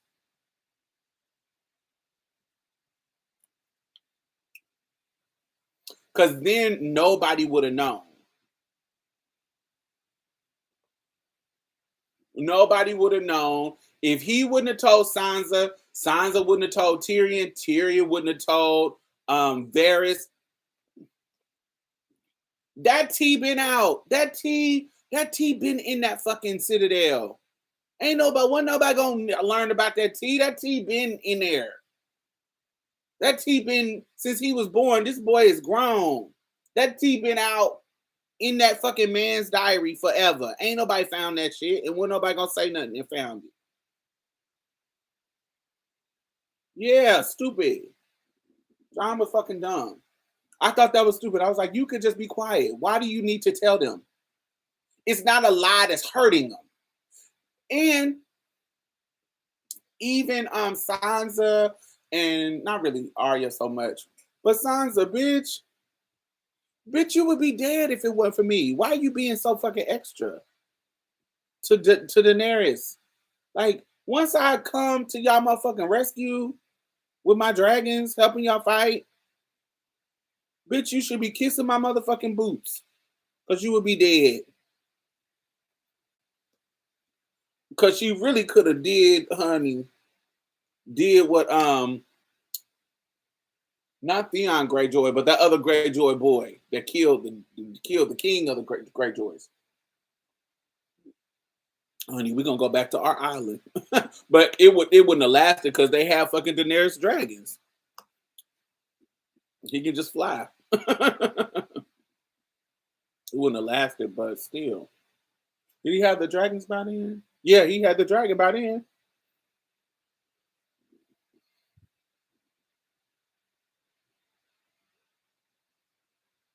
John Loki lived for drama. He tried to mask it by being honorable. That nigga wasn't honorable.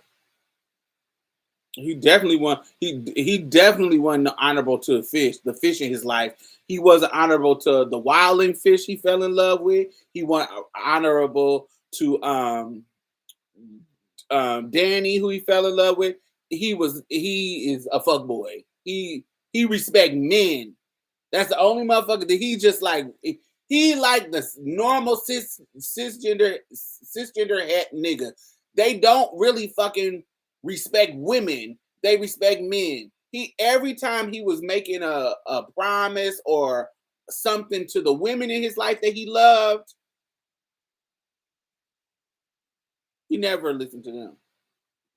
He never honored them. He never honored his promises or his all that shit to them. No.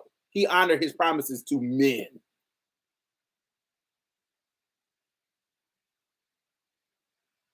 I love Misandry.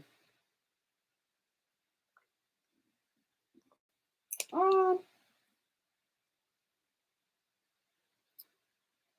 her character, I liked her. I thought she was pretty. Um,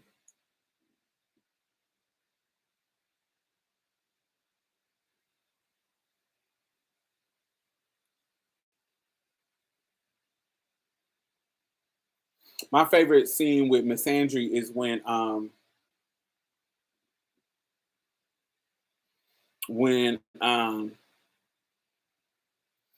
they were in the cellars right before the war between the dead at when they were as Winterfell. Um,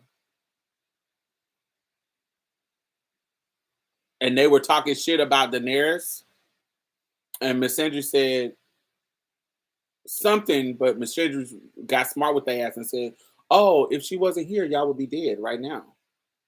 If she didn't bring her dragons, y'all would be dead. If she didn't bring her Dothraki, her dragons to whatever, whatever, y'all would be dead. So this shit y'all talking don't make sense." Oh no no no! I'm not. I'm thinking about Missandei. Um, Misandry is the red woman. That's the red priestess, Lord of the Light priestess. Is that her name?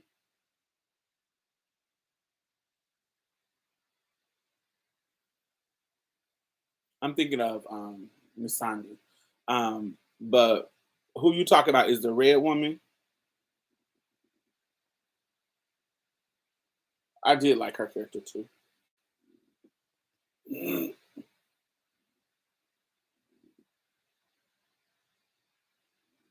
Yeah, I did like her character too. I liked her character because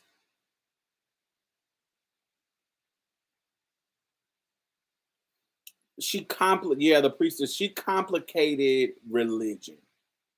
I feel like her character, the overarching theme of her character is that she complicated religion. It to me, it complicated it because while she was saying she having all these visions and she made these fucking horrible mistakes when they killed that girl with the inactive gray scale on her face. Um,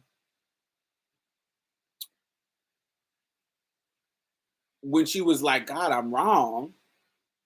Because think about it, if you have these powers, bitch, you old as hell, and you put this necklace on, and you looking like sickening fish with long red hair, it's gonna be hard for me not to believe in the Lord of Lights if he bring a motherfuckers back to dead and let me turn flames shit into flames, and I'm looking like sickening fish with this necklace on. It's gonna be real hard for me not to believe in that nigga.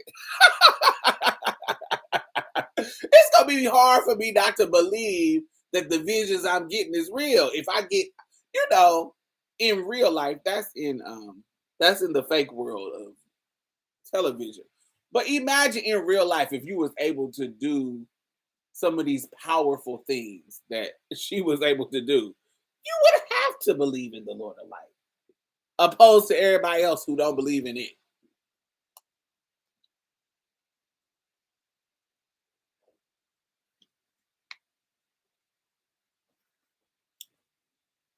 So you get to believing in this God, and then shit start being wrong. What do you do? What do you do after that? I know you real because I got these powers. I'm sitting over here with these pretty lifted titties and this milky white skin and this long gray hair, knowing when I take this necklace off, I'm some old witch looking bitch. When you wrong, but you still got these powers, what am I supposed to believe? Like, what am I supposed to believe? She shook up religion for me. Cause what would you believe? How you wrong? The dude that my vision say is supposed to be the king, nigga, get killed. So here I am with these powers. What do I do? Since my visions has been wrong, and then boom, John get killed, and I gotta bring him back to life. I gotta. She did come in clutch at that battle when she was, even though her lighting up the Dothraki sword didn't really do shit. Because as soon as them niggas ran into the that was a funny scene. Like they made that scene of her firing up all the Dothraki swords. They made that such a big scene. It was like, ooh, tell them to lift their swords. And boom, she put them into flames. Honey, them niggas rolled into the darkness, and each little flame was going out. I was like, that little fire didn't do shit. Them dead was wear their ass out. The horses start running back like, nah, these motherfuckers is crazy. Let me run on back. That little fire didn't do shit. But later on, when they couldn't, the little spikes, when they couldn't burn the spikes, she did the little thing where she turned the fire and turned the spikes on her fire on the thing. Now the zombies got smart.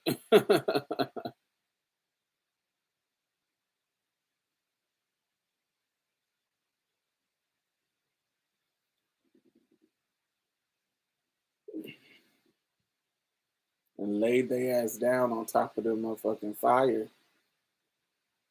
What other scene? What other scene was my sickening?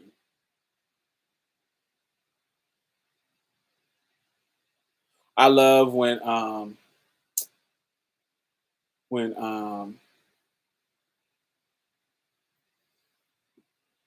Ara was fighting on that at the at the end, and she was fighting all them people, and she was kicking their butt, the White Walkers, the White Walker giant. Yeah, we were talking about that earlier about the little girl killing her. But when Arya was fighting, and they were just kind of overwhelming her, and she was twirling, twirling, twirling, and the Hound was over there giving up. And he was over there seeing all this fire and get wore out, just give it up. And that dude with the patch over his eye that kept coming back to life, he was like, dude, get up, get up, get up, get up. Come on, fight. You can't give up. And the Hound was like, we can't win. It's too many of them. Da, da, da, da, da, da, da. And he was like, it's nothing, just give up. It's nothing else to live for. And the dude was like, tell her that, and pointed to Arya up there on the motherfucking roof, twirling, not giving up. And the Hound got inspired. I love that scene. Was my sickening with all their history. That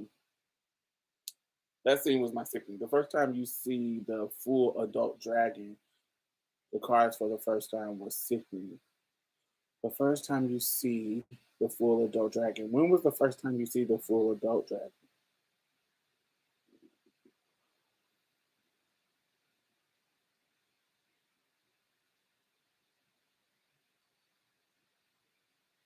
Yeah, because as they died, they became the White Walkers.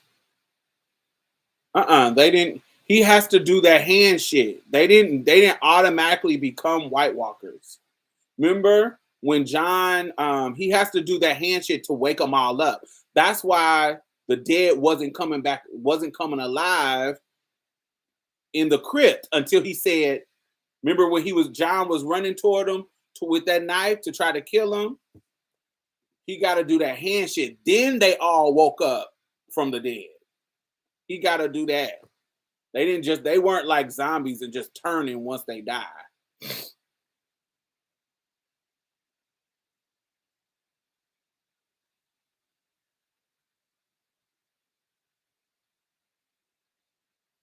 And all the Hound and Arya scenes are iconic. Yeah, I like Hound and Arya. I like all of Cersei and Tyrion scenes when they're reading each other. I love all of those. Um,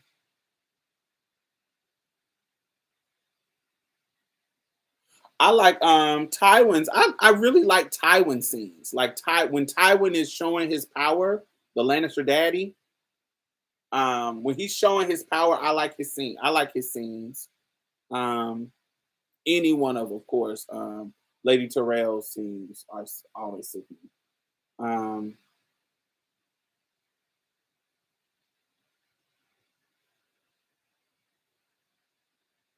I'm looking forward to the new season.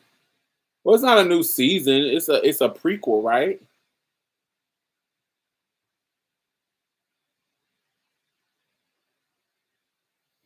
I never understood why the White Walkers needed babies.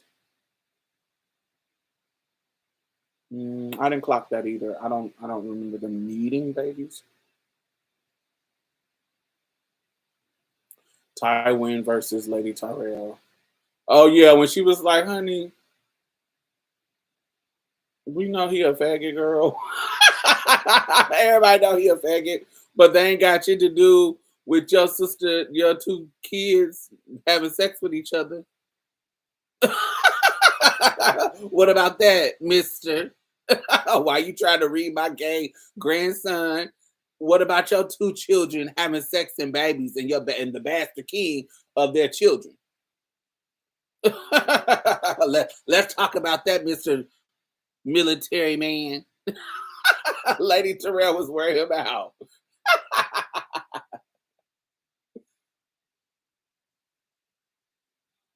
It was a good series. It's a shame they messed up the ending. Yeah, I don't know what I would have enjoyed. I don't know what I would enjoy. I really don't. The Sword Swallower through and through. That was a Kiki.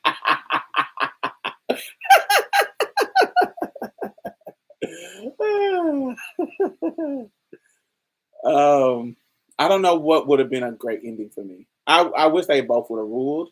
Um, but them making Brand the king and he can't handle kings. Kids, girl, what? Brand, girl, child. It was a lot of shit that was like, girl, what? Mommy. You know, who was the finest? Okay, who was the finest? Who was the finest dude on the show to y'all? Like, who was the most attractive man? We're gonna do it for the women too, but who was the most attractive man on the show to y'all?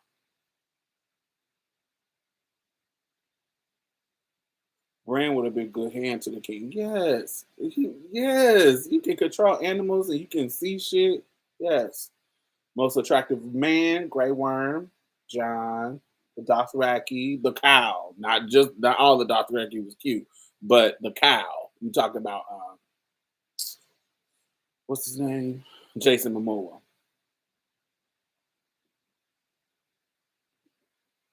It's actually a daring, daring story to have it in the end. Not saying I liked it. Oh, I don't know. Khal Drogo, yes, leader of the Dothraki. Okay, so y'all really. So I see two Dothraki. Somebody said Grey Worm. Grey Worm was what? Grey Worm was thick, wasn't he? Grey Worm was thick.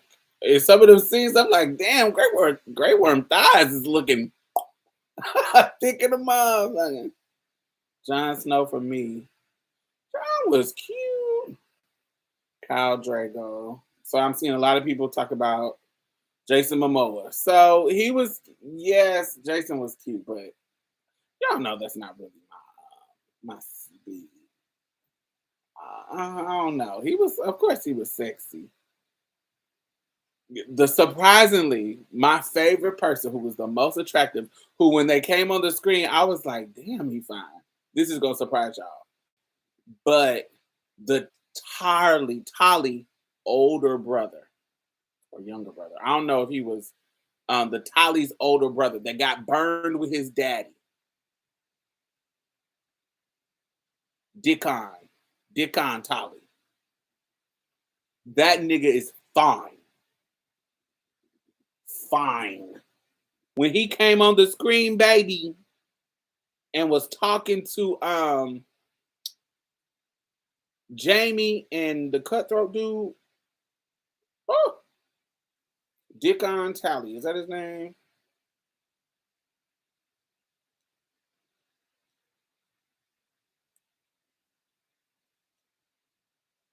Charlie.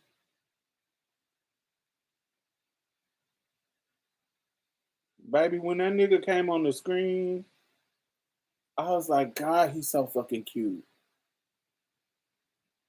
I don't like that picture, but when he was sitting talking to Jamie Lannister, he wasn't a redhead, and I don't think. But before, when he was talking to him before he got burned, you know, you like the redheads, I do. Um, he might have been a redhead, but he was just looking dusty. Um,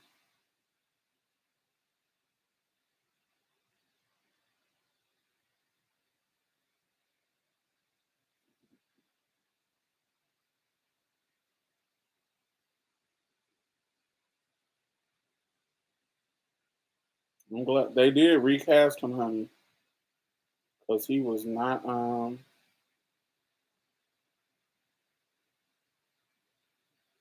His real name is John Hopper, and he found his shit. Ooh, that thing is fine. Boots. I don't meet white men like that. One of the Cannibal Wildlings was cute too. Eat me, baby. My second favorite was the redhead Tormund. Tormund was my second favorite. He was Daddy Giant's Bane, baby. Rob Stark was fine too. Woo! Rob Stark was fine. Fine, fine, fine, fine, fine.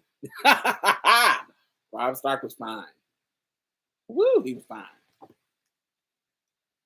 Them was some good jeans, baby.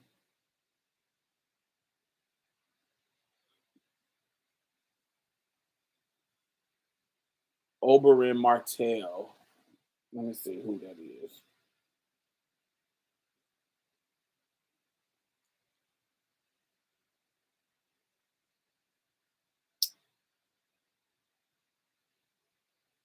You can have Oberyn. You can have Oberyn. I would have the Martell daughters. Wait, is whoever his girlfriend was, her daughters. I would have one of his daughters before I have him. That youngest daughter that was showing her titties in the shell, she was gorgeous. That was making oh boy who she had gave the poison.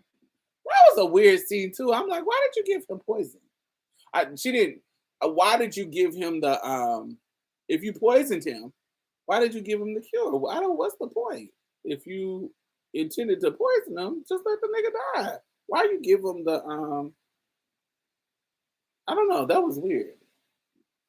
Remember when she was fighting? The daughters was fighting them, Jamie Lannister and oh boy, and her weapon had the poison on it, and he started bleeding in the cell when she was showing him her titties. And she gave him the antidote. I'm like, why did you give him the antidote? If you poison him, why poison him in the first place? If you was gonna give him the antidote, I must have didn't catch something because it didn't make sense to me.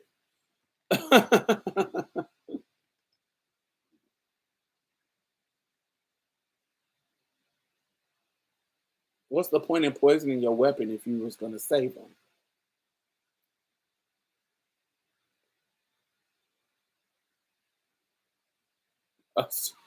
Patrick got a refill from the host. That was a kiki.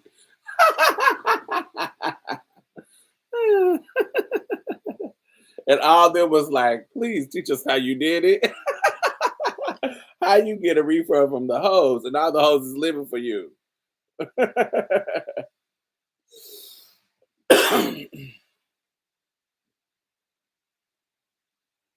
All right, so who was the most attractive woman?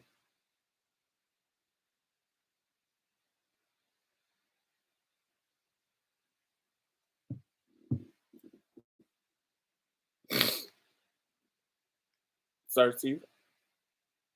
Hmm.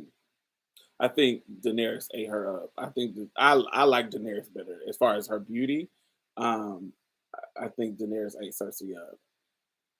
Miss Sandy, Miss Sandy was gorgeous.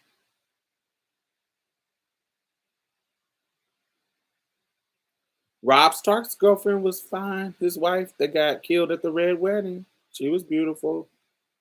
Um, yeah, I probably would go with Sansa. Sansa was my sickening as far as her look, especially when she became a grown woman. When she was grown, I lived for every scene. When Sansa was in her wedding, Danny was sickening. I think Danny is better than Sansa, but it's certain scenes that with Sansa Stark baby, there is multiple scenes where I seen Sansa and was like, bitch, she looks sickening. There are certain scenes that I look at Danny and I was like, okay, cute. Her new scenes, yes. Danny and Sansa is like, they like neck and neck, but I'm gonna go with Sansa. Um, because sometimes I didn't like Danny's wigs. Sometimes her wigs is looking like they must have got a wig budget toward the end because it started looking way better. um, but in certain scenes that I was like, "Ooh, Sansa look beat."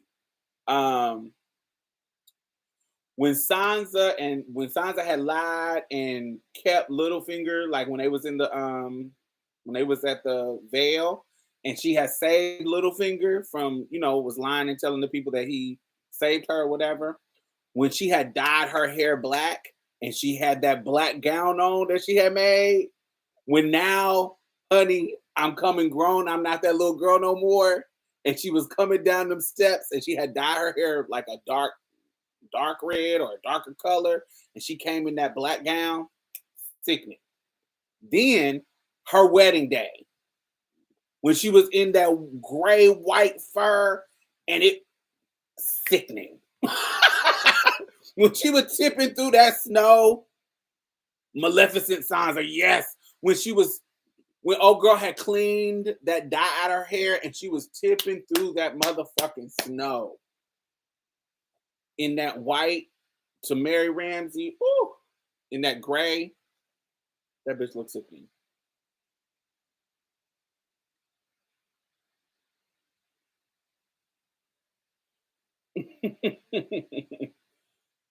Oh, loved it, loved it, loved it. The part where Danny looked the best to me, costume and just looked good, is when she first came to Winterfell. When she was in that red coat with the white fur lines on it, it was like, I don't know how to describe it. It's white, but it had like some red on the inside or whatever, and it was lines. I don't know how to. Danny in the gray and white coat coming into Winterfell. Showing pictures that match. Yes, that. No, this ain't the one, but this coat looks. Is this the one? I don't know. It looked like this, but it was red. Y'all remember this coat? That coat. That coat was sickening, but there's a red version that has some red in it. Yes, this one. That one. When she had first came to Winterfell, when he first got to ride the dragon, baby, that coat was nasty. That coat was fucking nasty.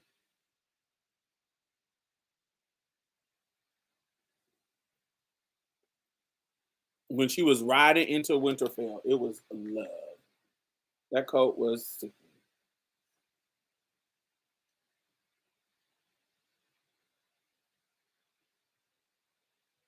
Because it had all these fire ass like designs on it.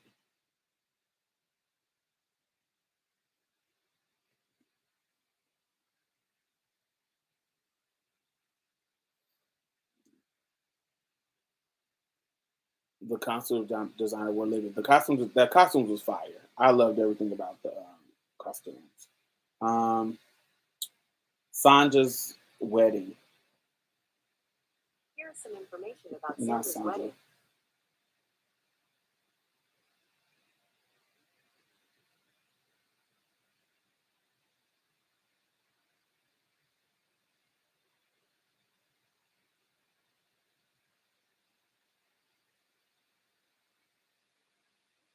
Bitch, this was cold as fuck. Bitch, that was cold as motherfucking ice, baby. That right there, baby. Mm,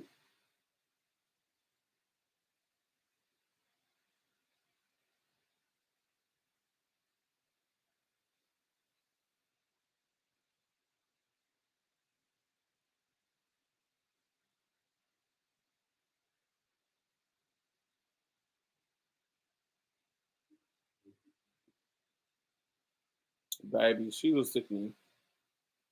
But also, when Cersei became queen and she started dressing and they had cut her hair off and she was short hair fish, woo! And she had all the motherfucking metal, the metal on her shoulders and shit, like she was a military cunt.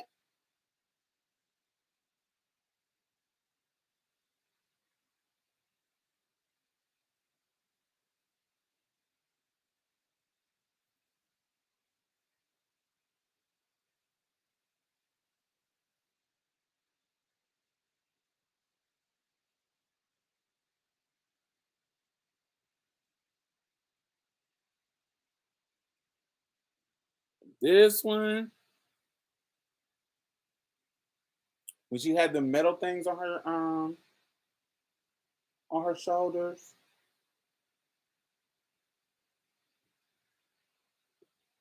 Ooh, I loved it. That was my favorite. I loved. That's when I started liking Cersei. When Cersei got her hair cut off, that's when I was like, oh, she's that girl now. She's done. She's done. She's done being ladylike.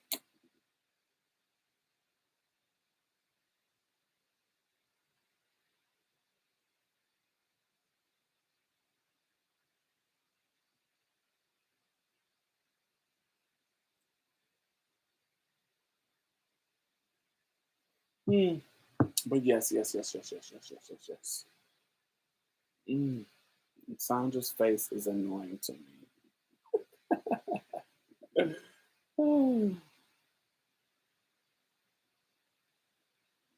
There go that thick ass wig. Yes, it was too much. That wig was like that walk of shame did a number on Cersei. Oh, definitely. They needed that. She needed that, baby. She needed that she needed that humbling.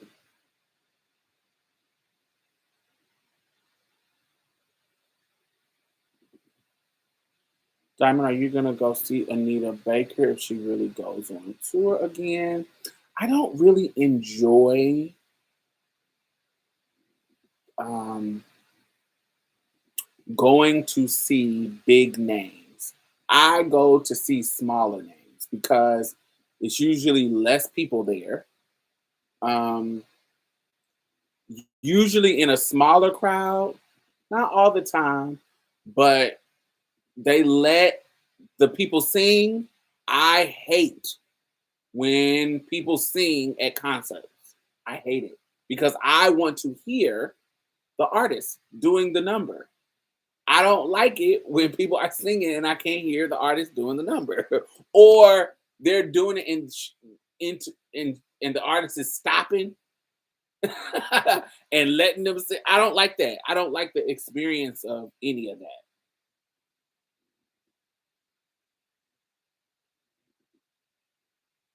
Did it really humble her though? Not really.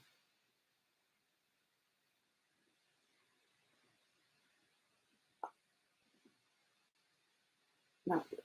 It didn't humble her. What's the word? Would be the right word. Um,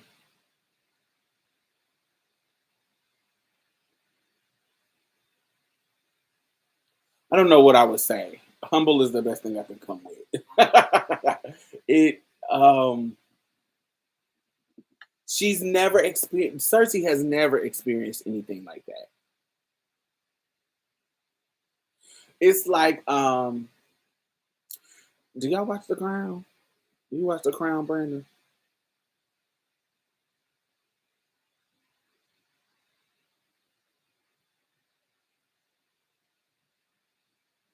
Oh, okay. So you can't get this reference. Oh no, it's humbling, but just in a different way. Not I don't know. I can't explain it. It takes you down. Like you Cersei had never been touched in that way. Like humiliated in that way. Yes, it made her worse. But she had never been harmed in that way. Like that nothing had happened to her in her life that um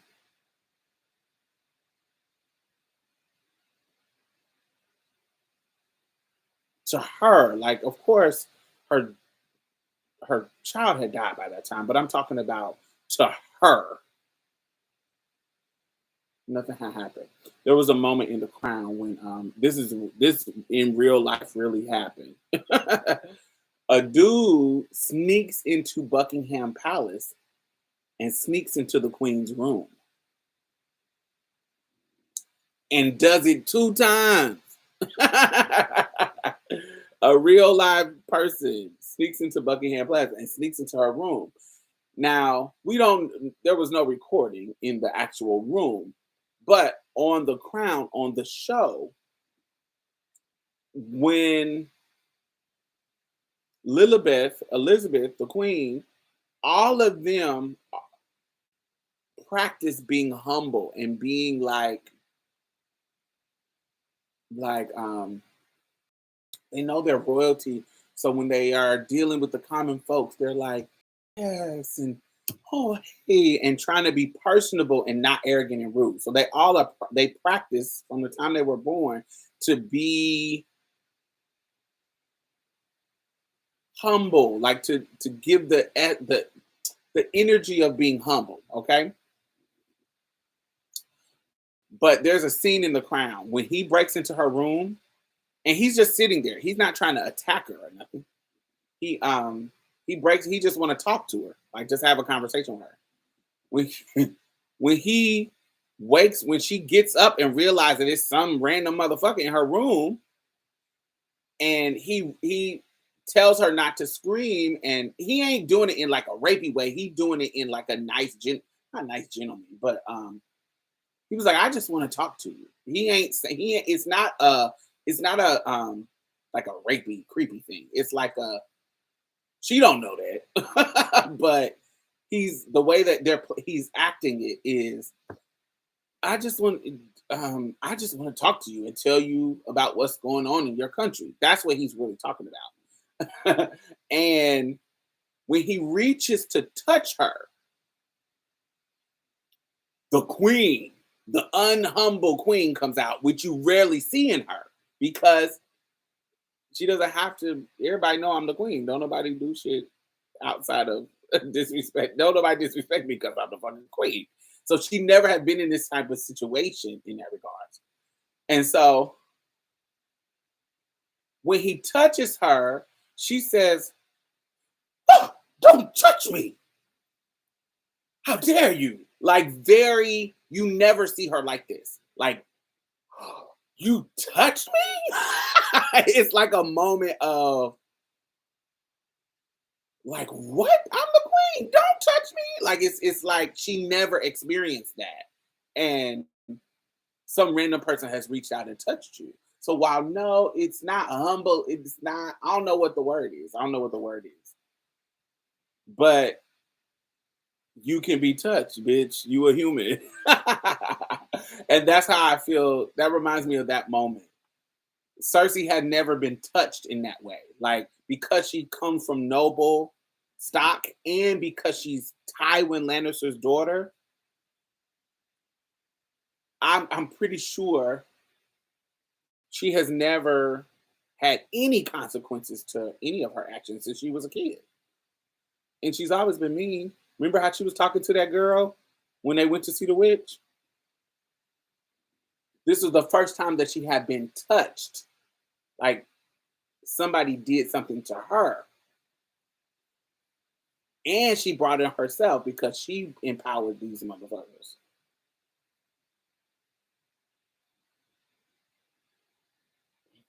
But yeah, anyway, Anita Baker. I don't like being in the I don't like being in big groups.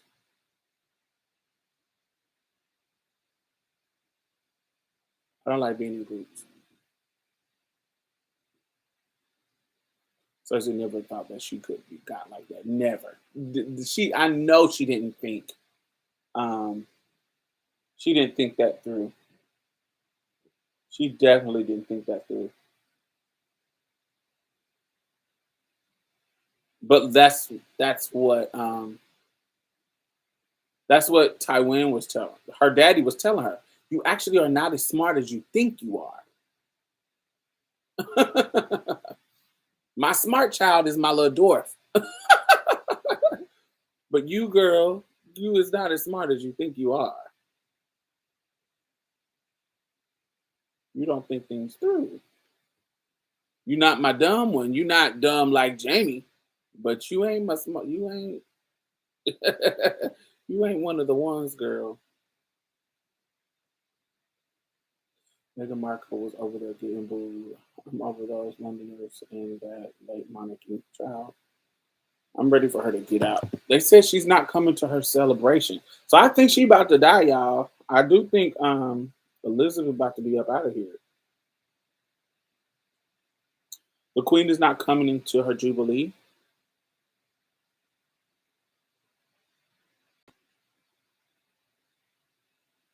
Yeah, I think she about to be up out because she has her platinum jubilee, and they're saying the Queen to not. She's gonna miss her platinum jubilee amid discomfort.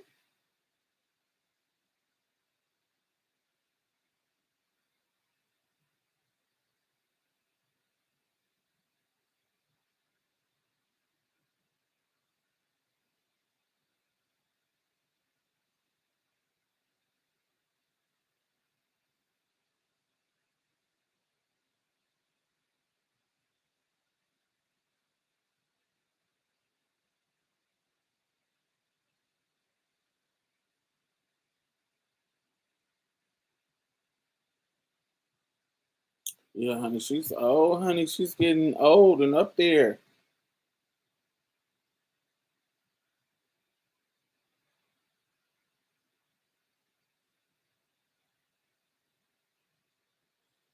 Mm. Mm. Baby, I had went to Buckingham Palace. They had all this shit set up for her little jubilee. We couldn't even get to the little gate to take pictures, child. But we did go to a lot of other places.